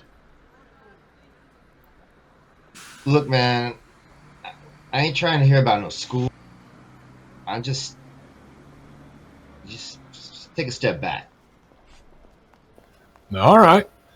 He will not step. He'll kind of glide back a little bit reflexively. Like, listen, nobody's here to hurt you, Eugene. Nobody's here to do anything bad to you. We need your help. I know who you are. I know what you are. I know what you could do. And we could really use you right now. I got some buddies in trouble, and I don't have a whole lot of time. It looks like you're not super busy right this second, and I promise that the ensuing plane ride's going to give you plenty of time to sober up and realize that it's time for you to sack up and help me save the world. So what's it going to be? The hell you mean I ain't busy? Because you don't know what I'm... What? Man, I ain't got time for this. And with that, he kind of turns away from you. Eugene, whoever you're talking to is definitely going to be here when we get back. We need your help. My friends are in danger. I could really use you. Is this a good time to come in with words of insight? No, I think it's about to go down. Hey, thanks for that sub, by the way. I appreciate you guys. Yeah, they are going to be here forever. Yeah, that's basically how it goes. Yeah. I don't want my buddies here too. Hearing him talk about the people that you lost in such a sort of dismissive way, combined with the amount that you've been drinking, combined with the amount that you haven't been sleeping, has just put you in a really awkward mood, and you just really don't want to hear this. You don't want to have this conversation, and this guy has just pushed your last button. So with that, he turns and he just kind of steps a few steps up towards me and says, "Look, man, you just need to go. Just get out of my face. I don't want to be part of this." And at this point he's levitating up as well, but he doesn't seem to realize it. In the comic book of this story, I've got a thought bubble of fucking tarot. And I'm going to continue to purposely press this confrontation because I've been told that that's what it's going to take. and the I realization, literally told you. the realization that you are actually actively being manipulated by Taro and that you are actively going along with it frustrates you to no end. Yes, I told you. so I will. I'm going to do the high school jock thing, and I will also posture up because my years as a high school jock are not all that far removed, and because I also accidentally copied about 5 points of takedown strength. So his recruiter outfit is tight in all the places that people inclined to like that sort of thing like, and people squaring off don't tend to like. So he's looking So pretty ripped. your suit kind of does this sort of like, right? It's not like a really stretching thing. It's just like, wow, that guy's not backing down. He is not in the shape of people that tend to back down. Okay, 'cause I was and, thinking yeah. porno Hulk surge the way you were describing it. No, I was it's, thinking more as a typical comic book superheroine watching the dude's posturing. I'm back over here with my arms crossed, my eyes rolling. So yeah, you see Eugene. This guy has just been told that you don't want any of it, and you're posturing yourself, and he meets your posturing with a sort of, "Oh yeah, what are you gonna do?" yeah, just he will not back down. He will take a step forward and unflinchingly match your gaze while silently hating it this whole time because So as he takes a step forward, Yuji just kind of like his head turns, to the right, the left, and then he just slaps with one hand. He slaps the flyer out of the way, and then with his other hand, he just makes to push you, like he's just trying to shove you, but instead of shoving you with his hand physically, just waves of energy just fire straight from his hand, just repulsor beam style, and based on this guy right here, how this works. Hey, there you go. Yeah. So on a since he's right here, and since he's willing to take the hit, I'm not going to give him a defense roll. I'm just going to say unless you rolled a 1, which you did not, he takes the full force of your blast. I did actually did roll. No, it says you rolled an 11. That's the total. It's a total with his combined With a bonus of 10. Oh, ha! Okay, so So he goes to shove you. he goes to shove. Yeah, go ahead and tell us how this goes down. So with that, he does. He slaps the flyer out of the way, and that motion kind of twerks his body to the side, and he just overshoots. And his hand goes to shove you, and instead, it just kind of brushes across your chest, and then the beam flies out to the side of you, past takedown, and where Taro is waiting in the limousine. All of a sudden, the Honda Civic just crumples and smashes in as if somebody hit it with another Civic-sized fist. Taro once again and he kind of proves that he knew what he was talking about and chuckles to himself.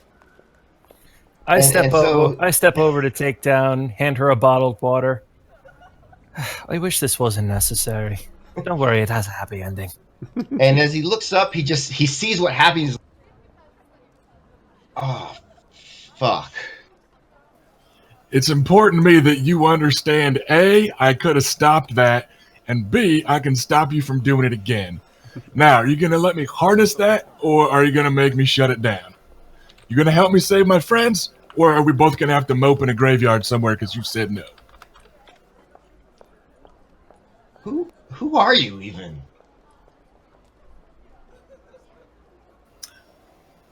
My name's Billy.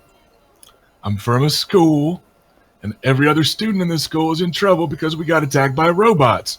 On account of every single one of us are genetic anomalies, just like you, only with different powers. most of the time different powers. And he'll give a little gesture towards himself, visibly flying and copying your energy signature. So listen, I could really use you along as just a sweet goddamn battery, if nothing else. You're going to come with me to help me save my buddies? And he'll also thumb over his shoulder when he says buddies to the other two. Or are you going to stay here and mope some more and then take that long, long walk home? Oh, because I promise if you say no, I'm stealing your flight before I leave. Can I approach Guishan? Sure. I step up, totally unfazed by heat ripples or anything like that. Eugene, you know what's down this path. Another night, another drink, and another time wondering, looking back if you could have changed something. You've been praying in your own way that there's something you can do, somewhere down the line, some way you could have undone this. You can't change the past, but the future's unwritten. Don't you want to help write it? Eugene, That's knowing a lot that of you... words, dude. Go ahead. That's a lot of work, dude. And then he looks over at the car and he's like, pissed. So, All right, let me What? put it to you this way. Hold on. Are you ready to... go ahead. So seeing the car, and knowing the way that you feel, whether these words are affecting you or not, you get the distinct sense that if you allow yourself to keep going down the path that you're going down, you're going to turn distinctly unhealthy and distinctly deadly potentially to the people that you have left. And all this kind of started because you were reckless in the first place. So whether or not tarot is getting through to you, you are having the crisis within yourself as to whether or not you can go with these people and unleash your power more or less safely, or stay around and maybe even put the people that you love even more at risk. right. And so he turns to Bill and says, what? Listen, you want to learn how to control these powers, or you want to blow up more cars? Or more people around you? Robots. Yeah, you know, robots, androids, whatever you want to call them, battle bots, battle droids. They got a lot of names. You call it whatever. They were blue and white. They jumped me and my buddies because we're like you, genetic anomalies. This school helps train and learn how to use their powers. If you come with me and you help me rescue my friends, we'll get you in tuition free. I'll teach you how to use your powers, I'll teach you how to control them, and I'll make you safe to be around the people that you want to be around. The ones that are left.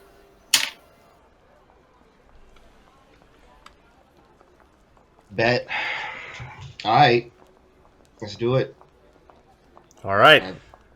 You have Eugene in tow, and looks like your team for the rescue is set. We'll take a 10-minute break, and we'll come back and pick up the story as they're headed down to rescue the others. See you guys. Thanks for being here. See you in about 10 minutes.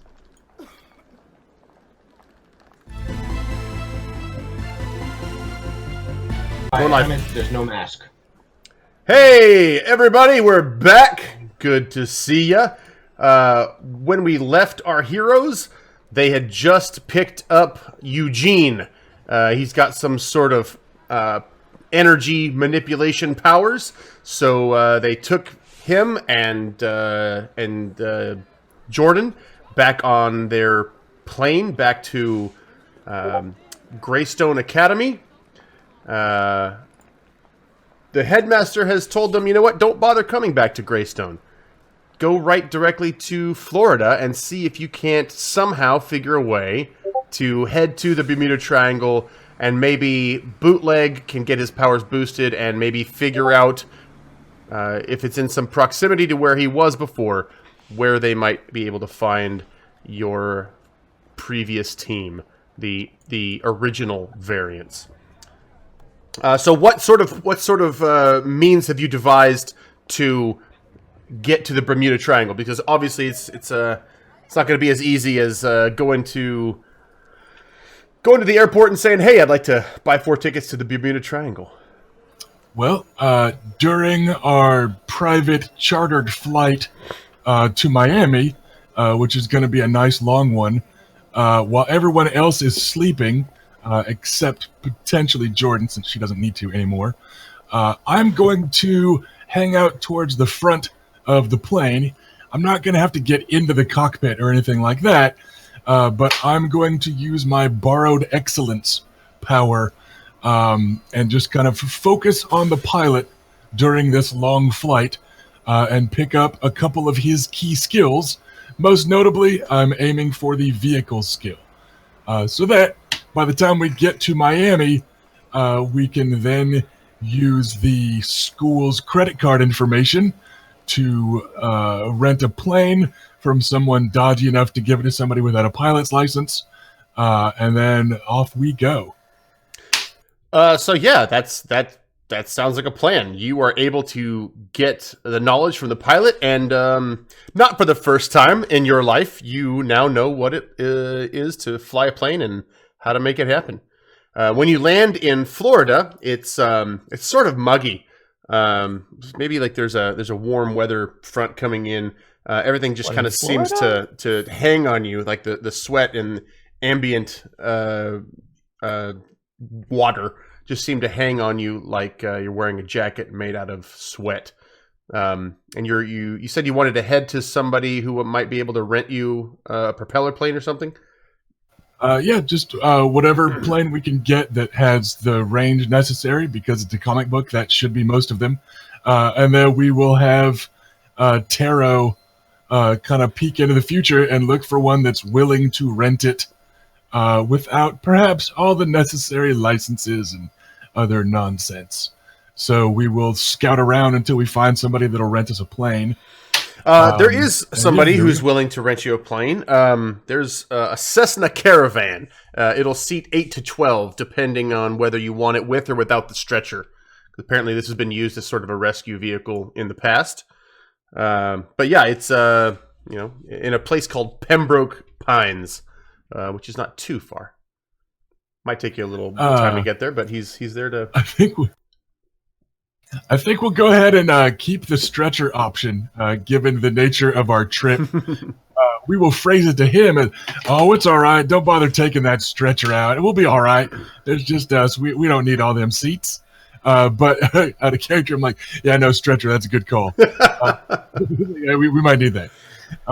So yeah, we will keep it in the stretcher available space, and I will kind of go back through these borrowed reflexes and acquaint myself with the cockpit, and then I'm just off we go. All right. It doesn't take you very long before you are back over the ocean. Bootleg, you do not appreciate this feeling. You feel like even though you left here a day or two ago, it was not. It was too soon ago. And so you're flying on this propeller plane.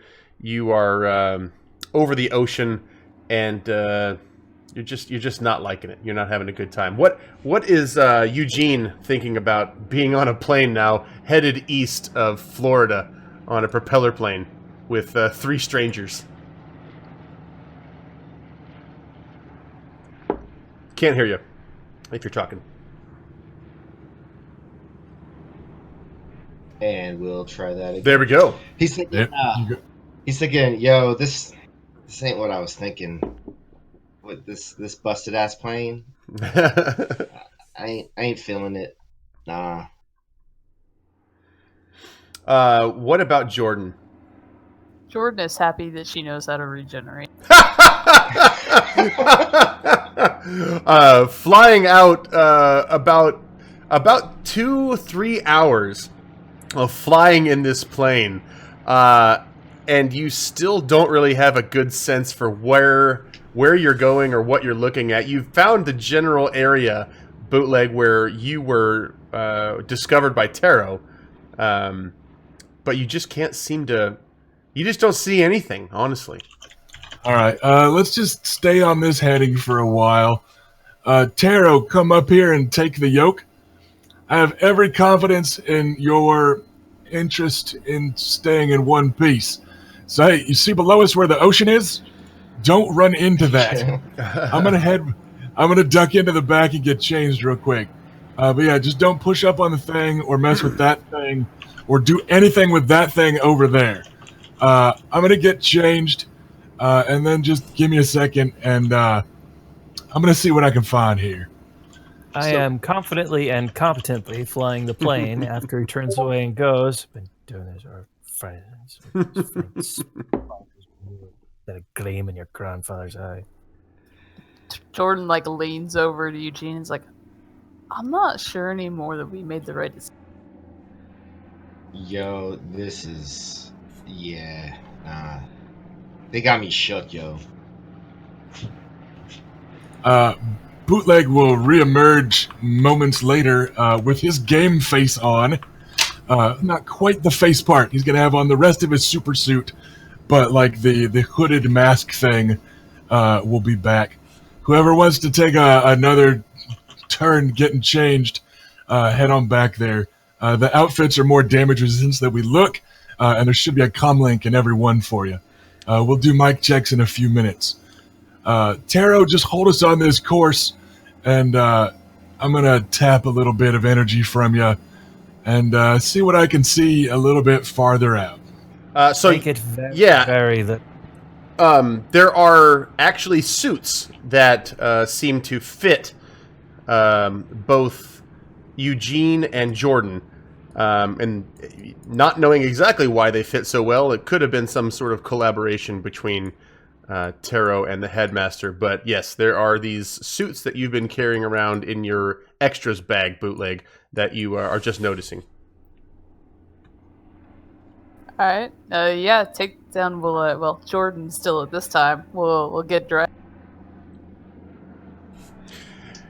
And you remember that Bootleg has been talking to you about the importance of using code names while you're in the field. And so if either one of you have decided on a code name, then you might want to share that with the others as well.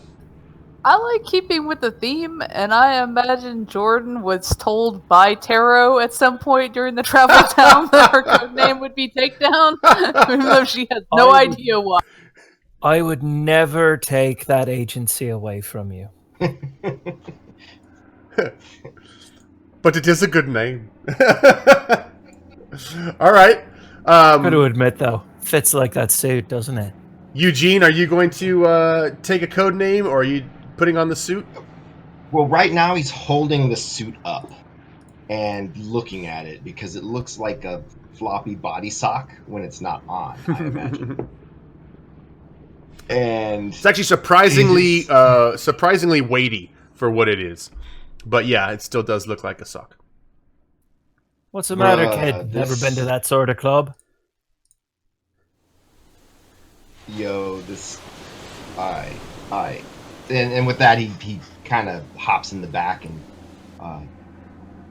takes a moment and changes and comes out, and he's just kind of like he's pulling on the suit around his groin, kind of pulling it down, the legs down away from his crotch, and then he's pulling around his shirt and trying to get it to fit right. And yo, this is really tight. And probably all in a tiny airplane bathroom. Just like. And then he takes his tracksuit jacket and just kind of throws that on over it, and that seems to make him feel a little bit better about things. It's just a green champion, tracksuit top. And so code names, and then he kind of smiles. It's a Guishin. Guishin. Got it. What's that mean? Ghost, yo. Nice. All right. Hey, go ahead. Hey, Guishin, you can teleport, right? Yeah, so about that. I'm okay. I might need to use that. I'll boost you if we need it, but for now, let's just find my friends. Yeah, you And take then, that. It's fine. oh no, I'm gonna boost it, not take it. Anyways, don't worry about it. At this point, I'm- Bootleg, you are actually feeling a tug of a number of anomalies that are not too terribly far from your position.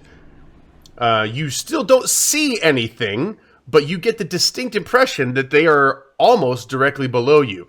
The original 4 variants, your friends, and a few others that you might recognize as well. Or not recognize, but a few others that are there as well. I'm going to lock on to Therion, Pace, Starburst, and Anchor because they are the 4 energy signatures that I know best in the world.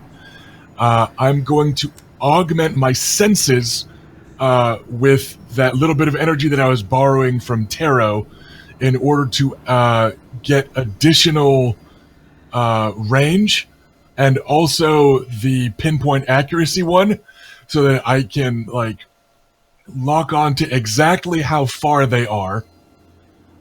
And then I'm going to drain more power from Taro, and I'm going to give it to Guaishin and specifically boost his teleportation until I feel like it has the range we need to just blink right there straight below us to wherever they are. So there's going to be this weird energy ripple through the cabin as the mostly non-combat power gets sapped a little bit more. And we will distinctly pour points into Guaishin's teleport, which the range increases pretty quickly, and usable on others isn't a huge boost. So are you teleporting out of the plane? Right now, I'm just shuffling those points around. Okay. I'm going to just... And he's not moving, he's not gesturing.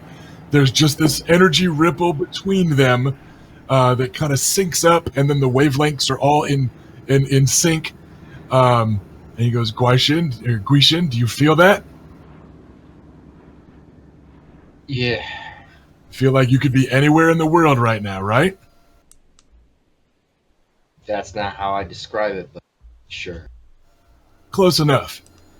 I'm going to need you to make the group of us, and then I'll rattle off the exact distance as pegged down by my sense mutant stuff, sense anomaly stuff.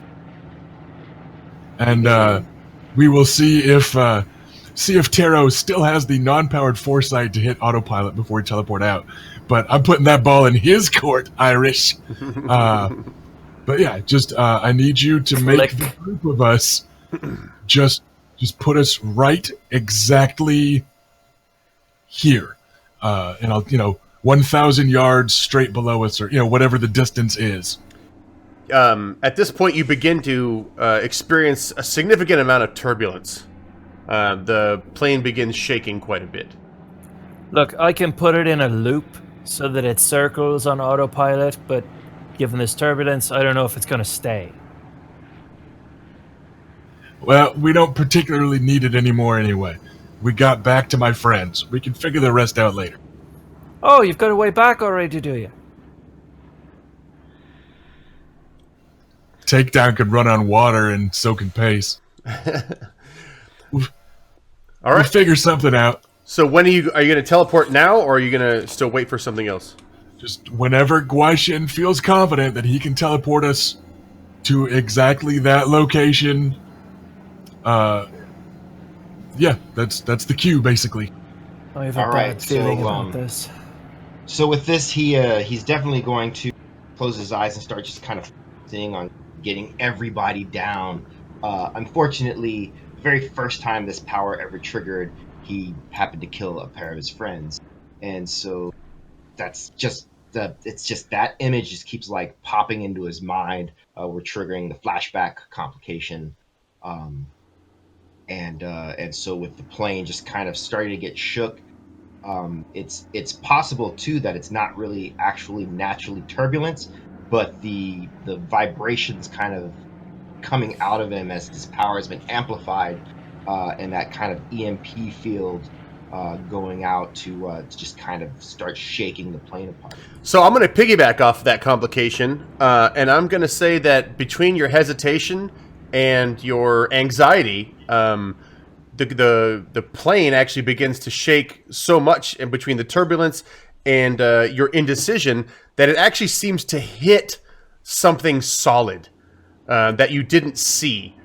And the plane, you are all just completely thrown up against the top of the plane. You can see the plane going back and forth and begins to shake itself apart. But also, there's this huge dent on the bottom side, and you are now in a spin.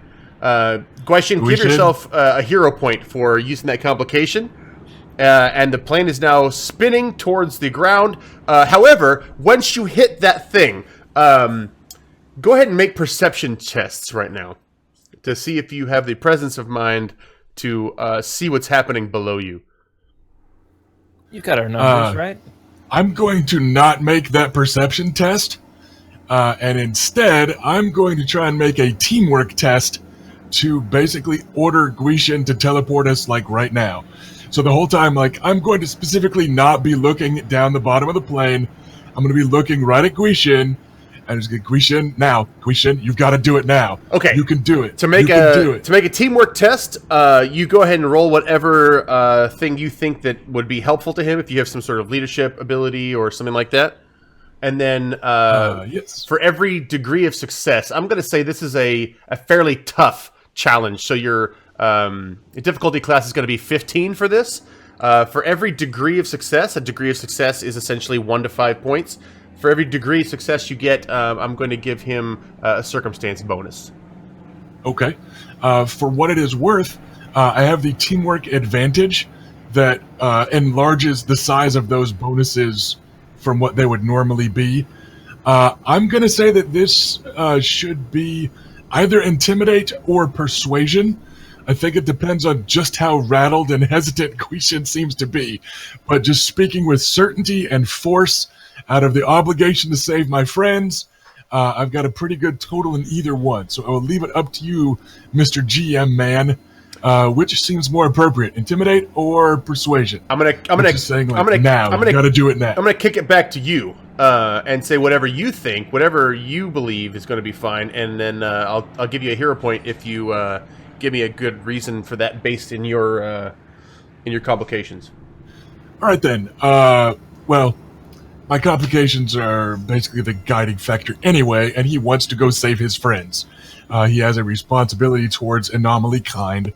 I'm going to go towards a persuasion roll instead of intimidate. And I'm just going to say, don't let us die. You can stop us. You're the only one that can save us. Guaishin, you got to do this right now. You can do it. Trust me. You can do it.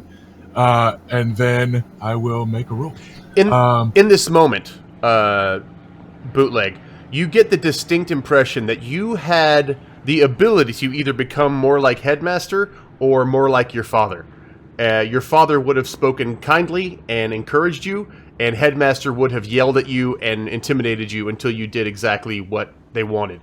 You are very aware that probably they both want the best, but you're also making a conscious choice to be somebody that you want to be rather than somebody you were trained to be. He did not use the word fuck at all while telling him what to do. Don't let us die like your friends, you loser. Like he did not do that route. Okay, so go ahead and make your roll. Yeah, DC 15. Oh, goodness gracious. That is a total of 29. So yeah, you blew past that. That's 2 total degrees of success. So tell me how your leadership affects that.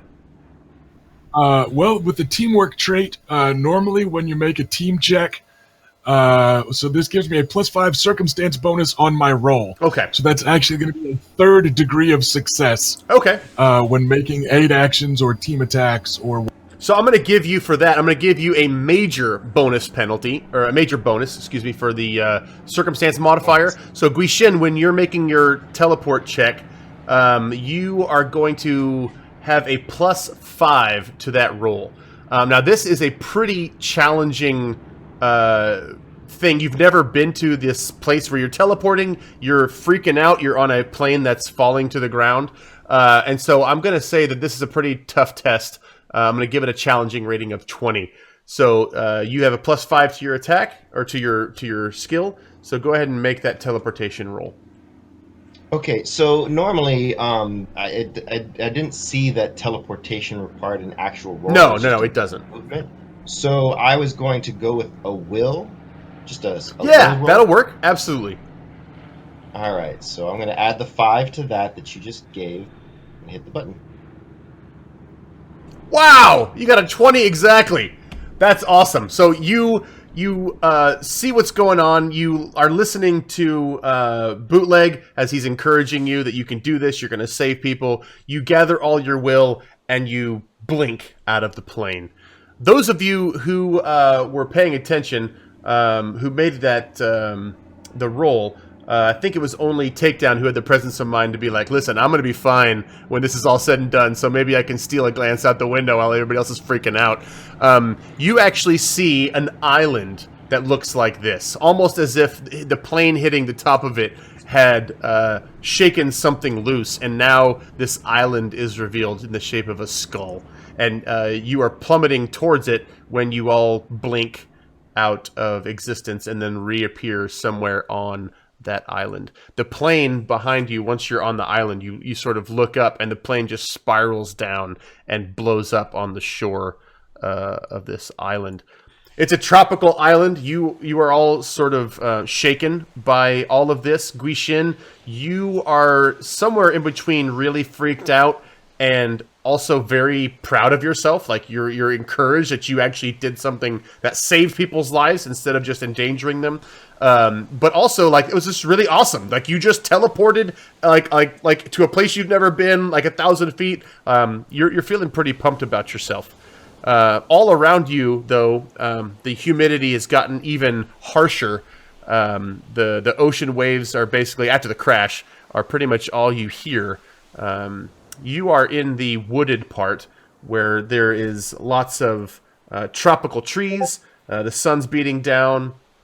Bootleg, because you are used to taking in everything and trying to understand things from a tactical perspective, you begin to notice things like odd animals.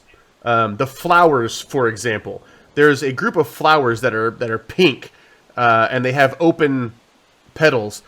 But there's one flower that doesn't look like the rest. It actually looks like a bird that's just holding its mouth open, and its mouth unfolds like a flower. You've never seen anything like this before. And you also happen to notice maybe like a foot across, there's these little bug-like mechanical drones that are flying back and forth. All right, I'm going to give Guishin a little pat on the shoulder for like a quick job well done. And then I'm going to kind of gawk at the wildlife, the flora and fauna a bit, and go, y'all seeing this stuff? Yeah. What? And then Guishin stands up a little bit straighter and kind of looks around, realizing what's going on around them. I don't like that you're surprised by this. Like, Takedown looks just straight at at Bootleg and then over to It's not that we can't handle. It's just still kind of weird. So what are you doing in this this sort of funky new island? Well, I'm going to try and kind of re-triangulate for the positions of our missing genetic anomalies. It's been long enough, because it only lasts for about a minute unless I'm sustaining it, that Taro's powers are coming back, so the range on mine will be shortening again. But let's see if we can find my friends, go rescue all these captured anomalies, and get out of here in one piece. All right, Taro, you get the distinct impression as you're reaching out with your powers, that there are 3 possibilities. You can either go east, in which case that will result in a confrontation with a pack of large rat-like creatures. Staying close to the shore will lead to all of your deaths by some sort of aquatic form of baboon. Meanwhile, heading north, which is not perfectly safe, there's still a significant chance that you will all die going that way, at least has the possibility of Bootleg using his powers and finding a potential ally about an hour's march north. Aquatic baboons. Aquatic baboons. At least I don't know if that's what Killian wants to share with you or not, but that's what he sees when he sees the future. I'll look at the rest of you. So, death by aquatic baboons if we stay here. There's rats that way, but I think your friend is up north. Is everything weird with you guys? Everything's weird with you, too. You're just discovering a whole new world you fit into so much better. Don't worry, you'll get used to the weirdness. It's kind of a regular occurrence at the Greystone Academy for the Prodigious. We don't put that part in the pamphlet. Also, we try to leave out the plane crash. Yeah, don't tell my dad about this. Yeah, y'all are extra AF. Let's go then. All right, so you head north. You begin to see other creatures. Bootleg, you see them first. Taro, you see them secondhand, but then you make sure to look at them when you do see them. And whether or not either Taro or Bootleg shares them with you, along the way they see things like frogs that look like leaves, right? And they look like leaves until you notice them, and then they jump around like frogs. There's things like they look almost like mountain lions, except their entire head resemble monkeys.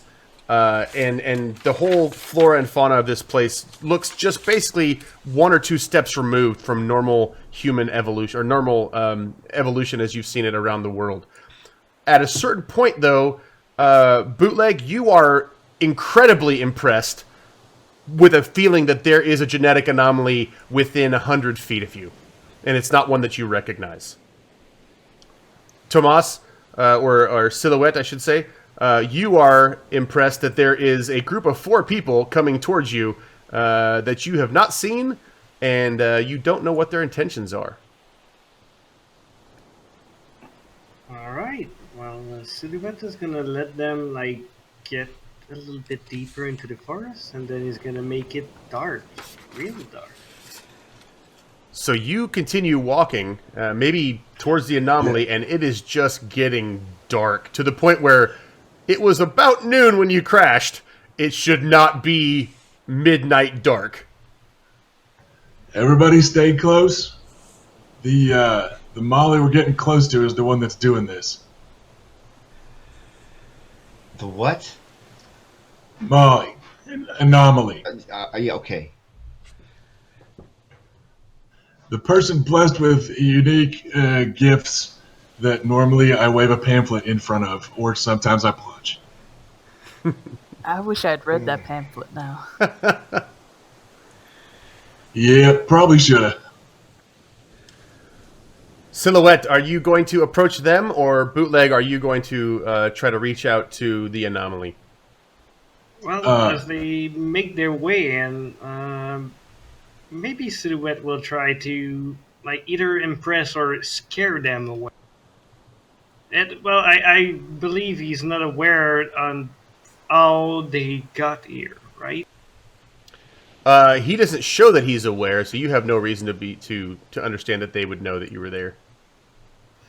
No, I mean, Silhouette doesn't know that they teleported out of. Oh no, but you were aware of. Oh hey, thanks Bambleweenie 57. I appreciate your subscription. I love the name. But no, you saw a plane crash, and you don't. You might not associate these people with the plane crash, but you did see a plane crash. Huh. That changes plans. Well, he's still gonna try. So yeah, as they walk into the forest and it gets darker and darker, they can hear like movements and laughters all around. Hey, spooky shadow guy, knock it off. Either come talk to us or stand still so we can blast you real good. Stop Do not judging have time people. for this crap. I'm not getting more used to this weirdness. You are The shad- you are unused to people not being scared of you and what you can do, and so when these people confidently approach, or at least a few of them do, confidently approach you, you're a little bit put off that they seem to be moving still towards you and talking to you as if they know that you're there. He's taken aback, but he's still gonna try and keep his facade and his act. So, like, shadows around them are gonna start to bend and wail, and he's gonna speak up. And one of the shadows from behind a tree will stretch up and forms a humanoid form that's gonna grow bigger and bigger and almost to cover them. And then he's gonna address them. Let's see, Guishin and Takedown, please make a will check. You want me to roll intimidation for that? Yeah, sure. So is this where I didn't know if you were actually trying to intimidate them or not. Bootleg and Taro have been around this stuff enough to know what's happening. I'm not going to require a check. But Guishin and Takedown are totally new at this, and this has got to be freaking them out. I think we're both the fearless quality. Oh, you both have the Yeah. fearless quality? so you passed that already? So Silhouette, you are you're reflecting back and you're thinking, man, this has never happened before. I'm trying my best to really put the fear of God in these people, but they are just not having it. I like to think this is how we got it. We just fell out of a helicopter, or I mean a plane, basically, right? Like this, the shadows are no challenge. Once again, taken aback, Silhouette is gonna try to compose her back and still go with his spiel, because to him it's his only way to get out of there. So he's gonna speak up and try to make his voice louder and bigger and say, "You are not welcome here, stranger. You should turn back and go from where you came from." Yeah, listen, that's exactly our plan. As soon as I rescue my friends and anybody else trapped here, there's a couple other anomalies hanging around. If you don't get out of our way, I'm going to get you out of our way, and you're probably not going to like it. I rub the bridge of my nose. That's absolutely not. Hey, thanks, Zedhair, for the subscription. We appreciate it. So the shadow is gonna slowly shrink back to a normal size. Gonna go, huh? You people are trying to get out of here too. Well, maybe. I approach Silhouette. Okay. And when I say a shadow, just to make this clear, it's literally like a two-dimensional shadow on the ground. There's no other shape there than that to project said shadow. So shadows from nowhere. Yeah. All right, Taro, you said you wanted to approach? Yeah, I'll go till I'm standing right in front of him, hands in pockets, absolutely nonchalant and non-threatening.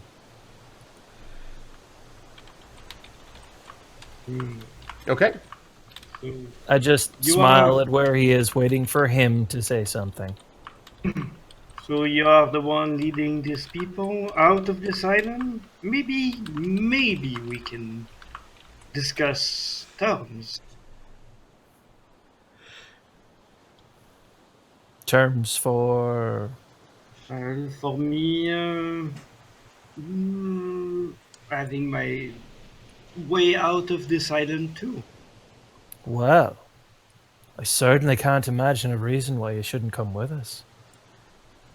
You're a Yo, genetic Matt. anomaly trapped on an island, and we're here to rescue genetic anomalies that are trapped on the island.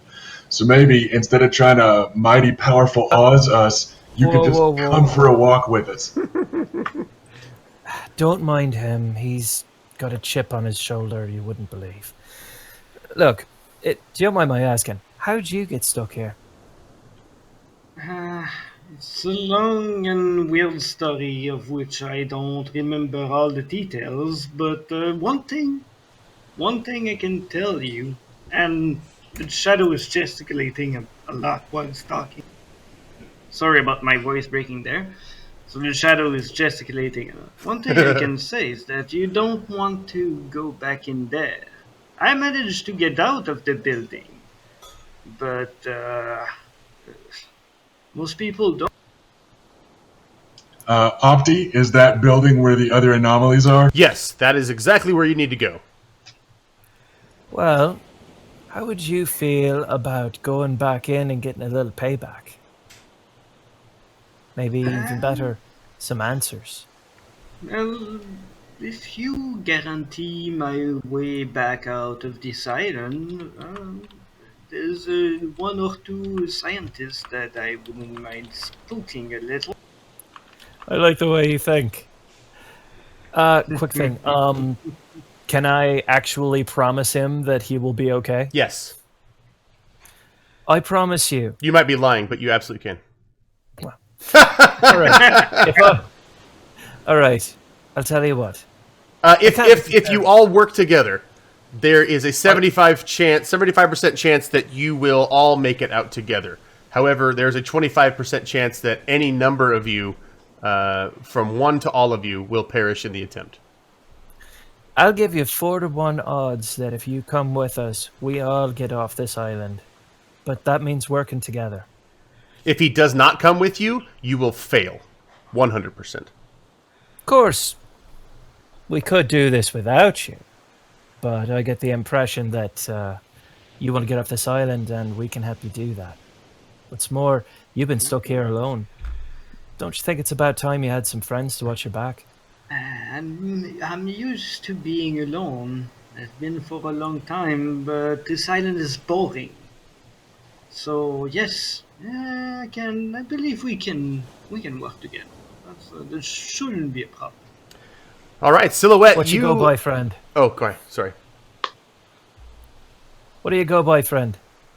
There's a few people that I've seen enough to name me call me, and he shrugs with his shoulder up, Silhouette. Silhouette?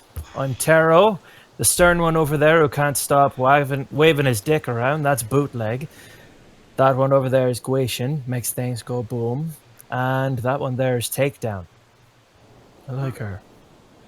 Nice to meet you all, I guess. So we are really going back in there. Are you planning to break all of them out, or is it? Yes. Target? Oh. Unless you think there are any who specifically should be stopped. But let's talk about that when we get there. Not like I really know about everyone there. I make my quick escape and then realize I was stuck on this island. So, but I could probably get you back in, though. Well, you know the place better than we do. Why don't you lead the way? We'll see what we can get done. Silhouette, you remember as your breakout happened that you used one of the under tunnels.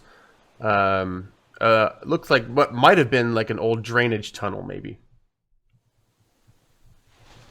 And you remember that you remember where that's at, and you could lead them back there if you want. The going straight in to the front entrance seems like a sort of suicidal attempt because there is a ton of these robots, these blue and white robots, guarding the entrances. Well, for the sake of brevity, he's gonna just explain that to everyone. And he's gonna go, but there's a little place that I managed to escape to.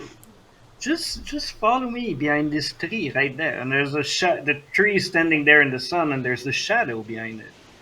And the shadow is slipping near the tree and then going in the shadow. Like, just walk in there. We can get to where we need. This would be a good start. Yeah. Trust me.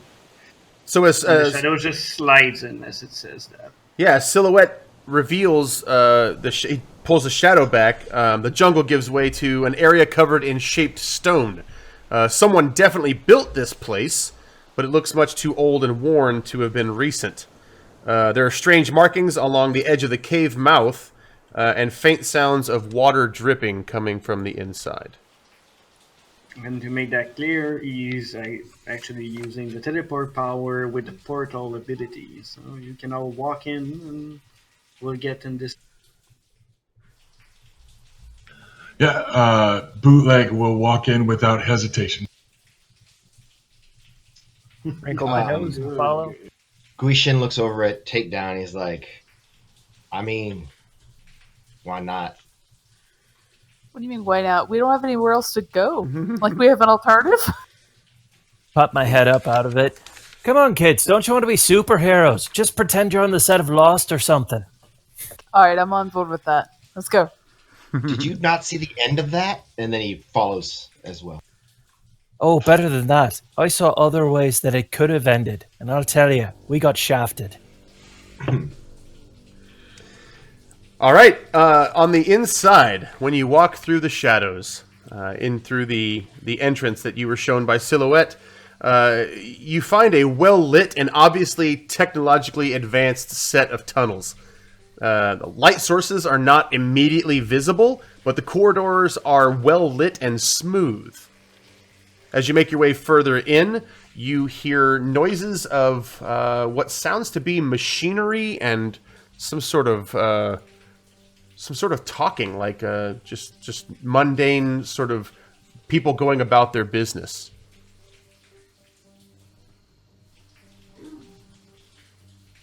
There's just henchmen, Once- right? Now glance back and forth between the three new recruits. I can do that. I'm good at scaring people. And the shadow wiggles its hands, clawy fingers. Yeah, okay. Guishin, Takedown. Let's just have all three of us try it this time. By which I mean all three of you. Just loom. When I start talking, look scary. All right? Taro's no good at it. He's a more subtle sort of menace that scares people a few years later. But all three of you, we're going to go to whoever's talking. I'm going to tell them to tell us where our friends are. And all three of you are going to loom. Right? Look spooky, look scary, that sort of thing. All right. Okay, you head towards the sound of the talking and the machinery. And as you exit this particular corridor, it opens up into a sort of, let's see if I can pull it up here.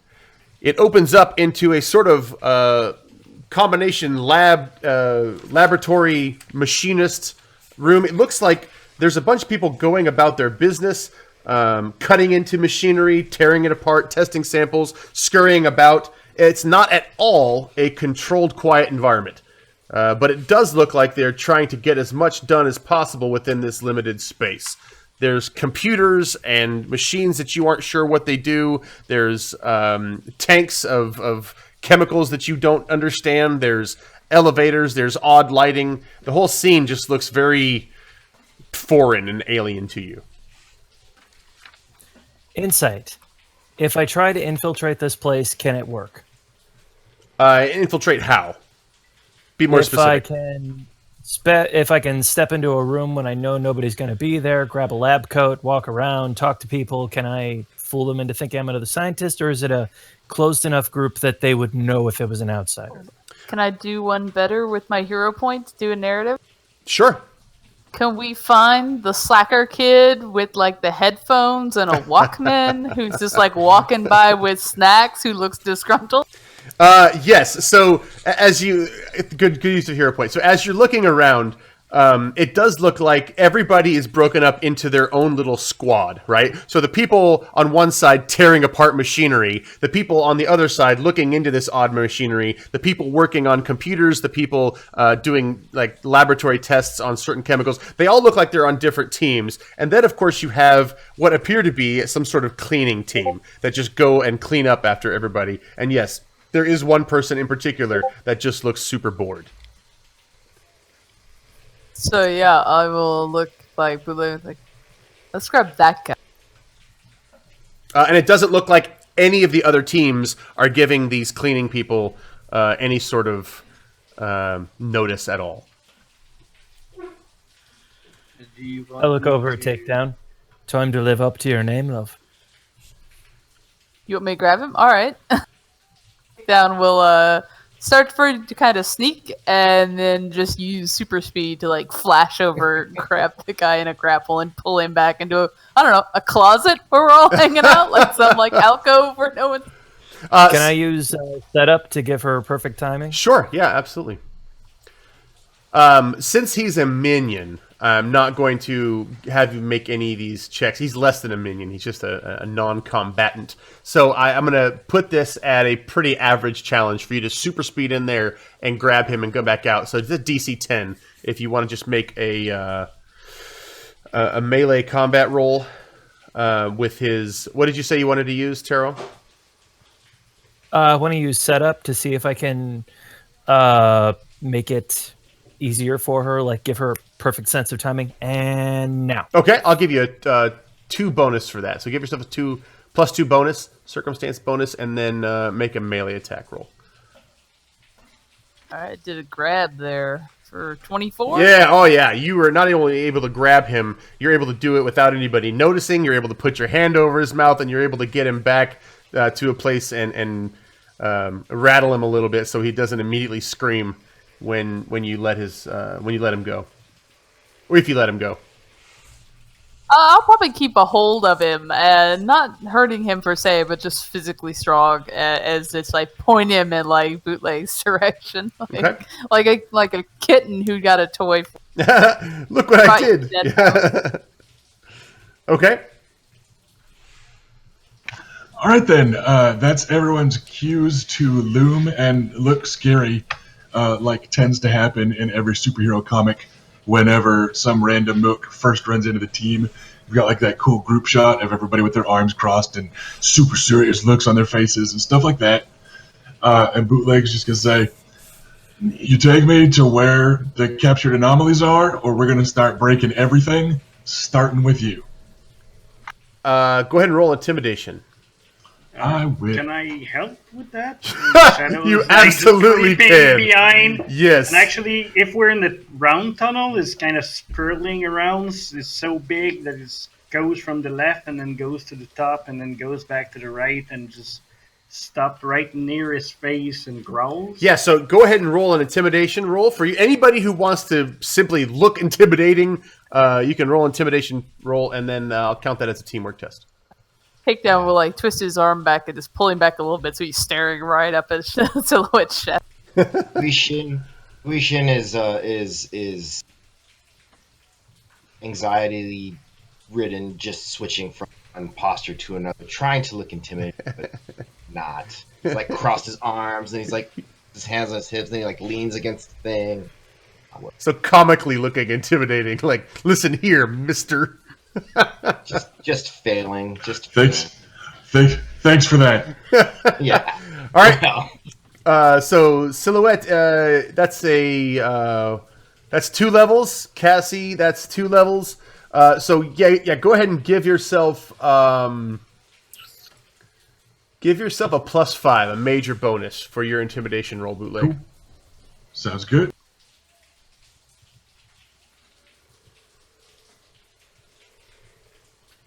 That comes up with a 23. Yeah, so this guy obviously did not see this coming. His routine has been disrupted in a very radical way. And so, yeah, he's scared to death at seeing not only this living shadow, but also these 4 other people that seem to be just looming on him, ready to beat him up. And also the fact that he just appeared in this corridor after basically just being meaning to just be sweeping. So yeah, he just says, "Oh my gosh, I'll tell you whatever you want, man. Like I'll even show you. Just please don't hurt me." He's absolutely concerned that this is going to be his last day on Earth. That is an absolutely reasonable concern, and I want him to keep that feeling in the pit of his gut. Okay. So I'll just nod. Take us there. Hey, listen, man. There's an awful lot of these animals down here. No offense, man. Offense taken. I'm so sorry. That's what they call you guys. But genetic animals. Anyway, there's an awful lot of you guys. Is there somebody specific you're looking for? Because they're kind of spread out. Where's a panel that'll unlock everyone?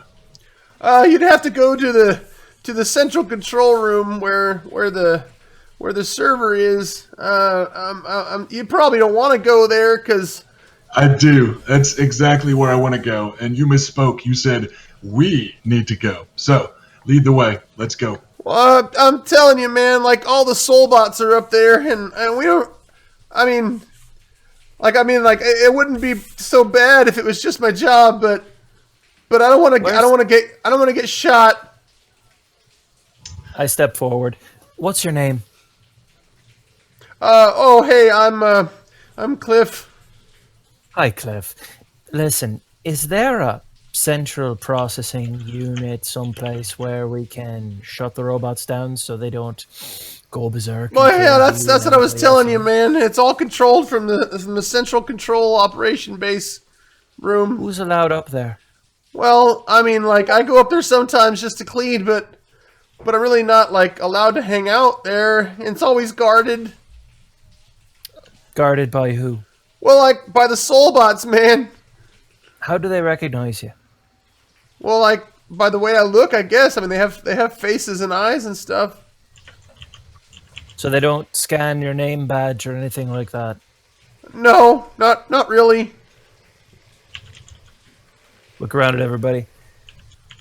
Anybody got the ability to look like somebody else? No. Perfect. All right, buddy. Tell you what. I'm gonna make you a deal. Do you like how much you're getting paid here? Yeah, that's why I took the job, really, because I mean, like, it's a pretty crappy job. I'm just basically follow around a bunch of scientists all day, and I hear the screams coming from all the prisoners, and it kind of gives me nightmares. But like, they pay me pretty good. I mean, like, it's better than I could get for my education, which I had to be honest. Like I dropped out when I was like 15, and it's been like 7 years, and I wasn't able to find a job. You know, and I feel pretty lucky to have it. How would you like a job? One that pays an extra 0 more than your usual paycheck. That'd be pretty great, but I'm not gonna lie, man. You kind of look like a hobo. Literally, just stand up like, what the hell? Well, I mean, like I don't blame you. It's pretty humid outside, but I'm just saying, like it's kind of maybe it's just dark in here. Oh, I don't know. This is an original. Okay. This is Italian silk. If this guy's not going to help us take down, just rip his arm off and beat him. Okay, all right, we'll go. Here we come, Command Central. Oh, hey, listen. Oh God, they're gonna the soul bots are gonna blast you the first thing they see you. Like we've had an anomaly escape before, so they're ordered to kill on sight. Holy God. Just be aware of that. And is there any way you can maybe put me in the back and I'll just point you where to go? Can I use predictive hacking? No, I don't think your power works that way. Like I can't flip through potential passwords and stuff like that? You could, but it would take you just as long to actually try them as it would like for you to the combinations are so vast in that case that it would take you longer than it would to do it some other way. All right. I feel like if I could prep the kid with the codes and bribe him, he could go in and shut stuff down, and we'd have less to worry about. You're not the only character that might be able to do something about that, though. If we need to get in there and not be noticed, and the shadows goes from the ceiling and crawls on the wall back to the ground, I can maybe help us with that. Of course, I won't be able to do much while I do this, but I can make us less visible while we stand in the shadows. Oh, I like you. Can you just open us up a portal in? Can you just open us up a shadow portal into the control room?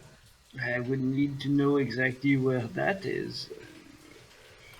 Unless I can get into this guy Oh, well, mind. maybe this would help if it helps us to avoid the soul bots. And he opens up a map and he says, "This is my cleaning route." Ah, There if you there's go. a dark corner in this room, maybe I can open a portal. It's pretty much all dark all the time. They don't let many people in there. That's very good for us. Let me look at that. So, out of character, silhouette as the accurate modifier and his teleportation. Yes, that's a very compelling Morty impression. Update. That's a good point. But yeah, I got the accurate descriptor on my power of teleportation, so I believe if I know approximately where I'm going, I can make it. Yes, that's absolutely true. All right. Well, since we're in a tunnel, I believe everything is dark, so portal is gonna open the. That should get us right where we need. Okay. You open up a portal into Command Center, and it's fairly dark except for a number of computers that are spread around the room with one central computer, which looks like a sort of throne behind it. Like literally a throne, which you find extraordinarily odd. It's black velvet covering an iron chair of some sort that is just basically too big for one person. It looks maybe for somebody twice as big as you. And it's sitting just behind a central computer, which also looks a little bit bigger than normal. I know that's just ridiculous. What kind of? Well, come I'm on, going to- people. I'm gonna stay in like a low combat ready crouch in the shadows. Is anybody good with computers? In a way. You want me to keep you concealed while we get in there?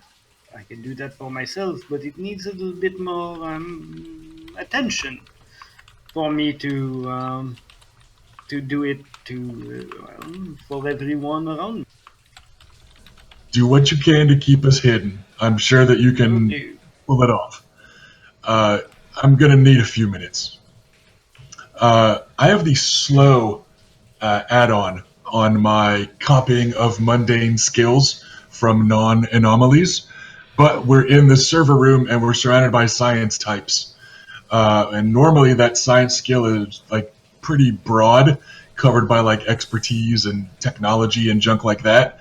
So I'm going to hope that I can copy things a little bit more quickly, and I'm willing to spend a hero point if I need to just kind of reach out and borrow the general egghead knowledge from this, like, super villain genius lab facility by just kind of reaching out to all the non-anomaly minds around, except maybe Cliff with his unique sweeping and garbage gathering skills.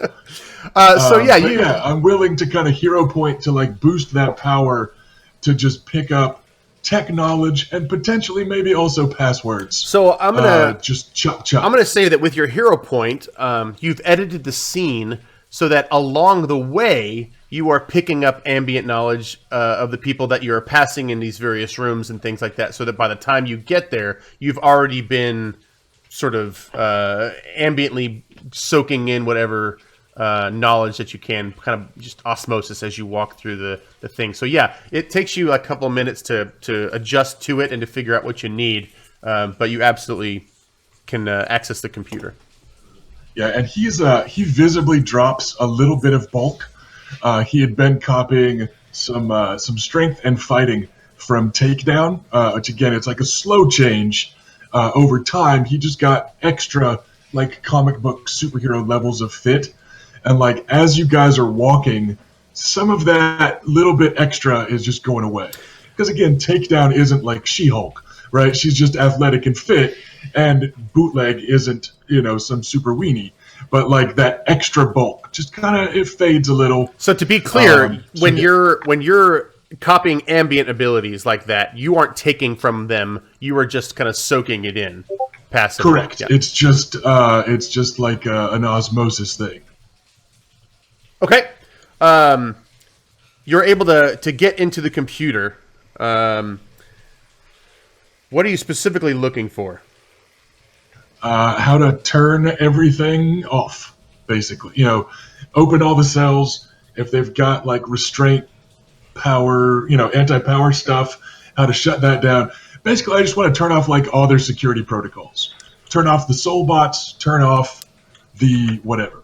Okay, there's a number of things that you could pull off if you have access to this computer. I'm going to let you make a computer roll to see if to see what level that you're able to operate this computer at. So go ahead and make me a computer check, and let's just say that these guys had a computer skill in total of 8. Okay, so that would be intelligence plus computer total that I could borrow. Okay, so plus 8 it is. Keep in mind, people, that I can make us not visible, but keep quiet. Yeah, we're not exactly jawing along the way. I got a 25, Jay. Okay. There's 3 things that stick out to you. 2 of them are immediately helpful. The first is you have the location of different prisoners and a list of those prisoners.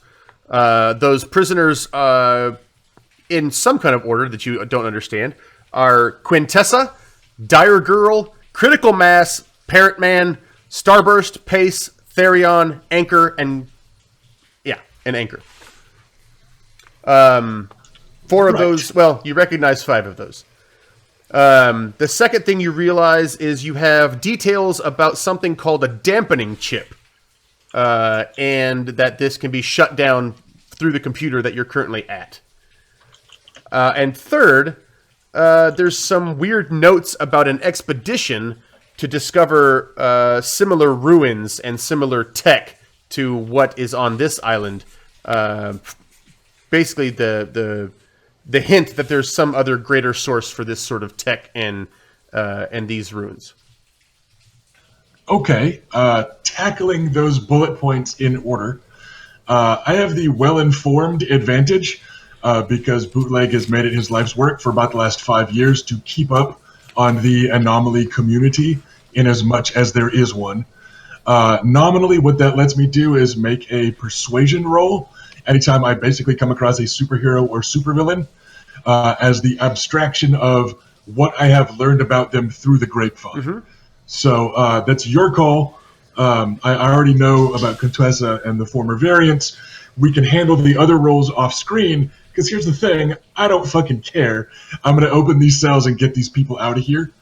But if any of them have, like, if I know of any of them having a power of, I flood exactly the space of one tropical island with super cancer nanovirus, right? Then like maybe I leave that guy's chip in. You know what I'm saying? Yeah. Well, there's notes. There's also notes on these anomalies if you care to look at them.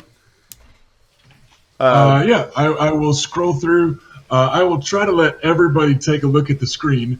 But as of right now, like I said, unless those notes are startlingly, as soon as their power's active, they let us attack me. No, we have... I'm planning to open everybody, repower everybody, and just, if they're doing nobody has any calling us animals, then I'm like, fuck it, let's get everybody nobody out. has any sort of powers like that, with the possible exception of Quintessa, who you already know about her. You've encountered her before. Yeah. So with her mastery of the 4 elements, she could definitely do some damage, but it would be on purpose, not because, she just accidentally unleashed a plague.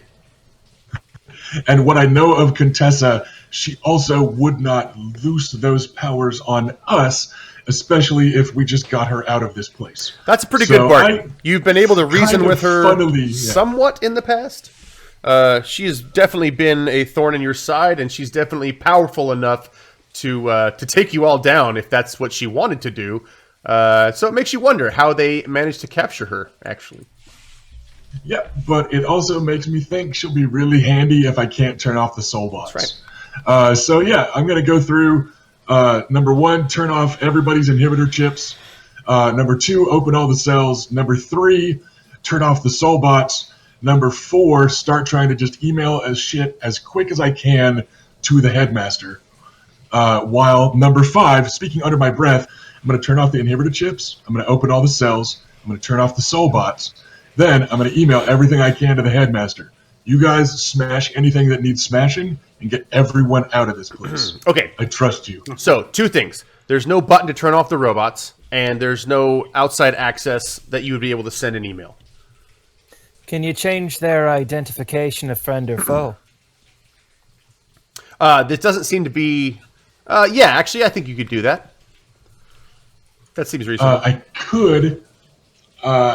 My concern is that then these soulbots would begin indiscriminately mass murdering scientists. And my vibe isn't quite there. See if they've got a non-lethal option. Prison guards tend to carry stun prods, not assault rifles. Yeah, prison guards tend to not be guarding anomalies. Will you at least take a look? So once you shut down the power chips that's keeping the powers at bay, it's not too long, maybe even just a few seconds, before you hear a loud boom coming from somewhere else on the island.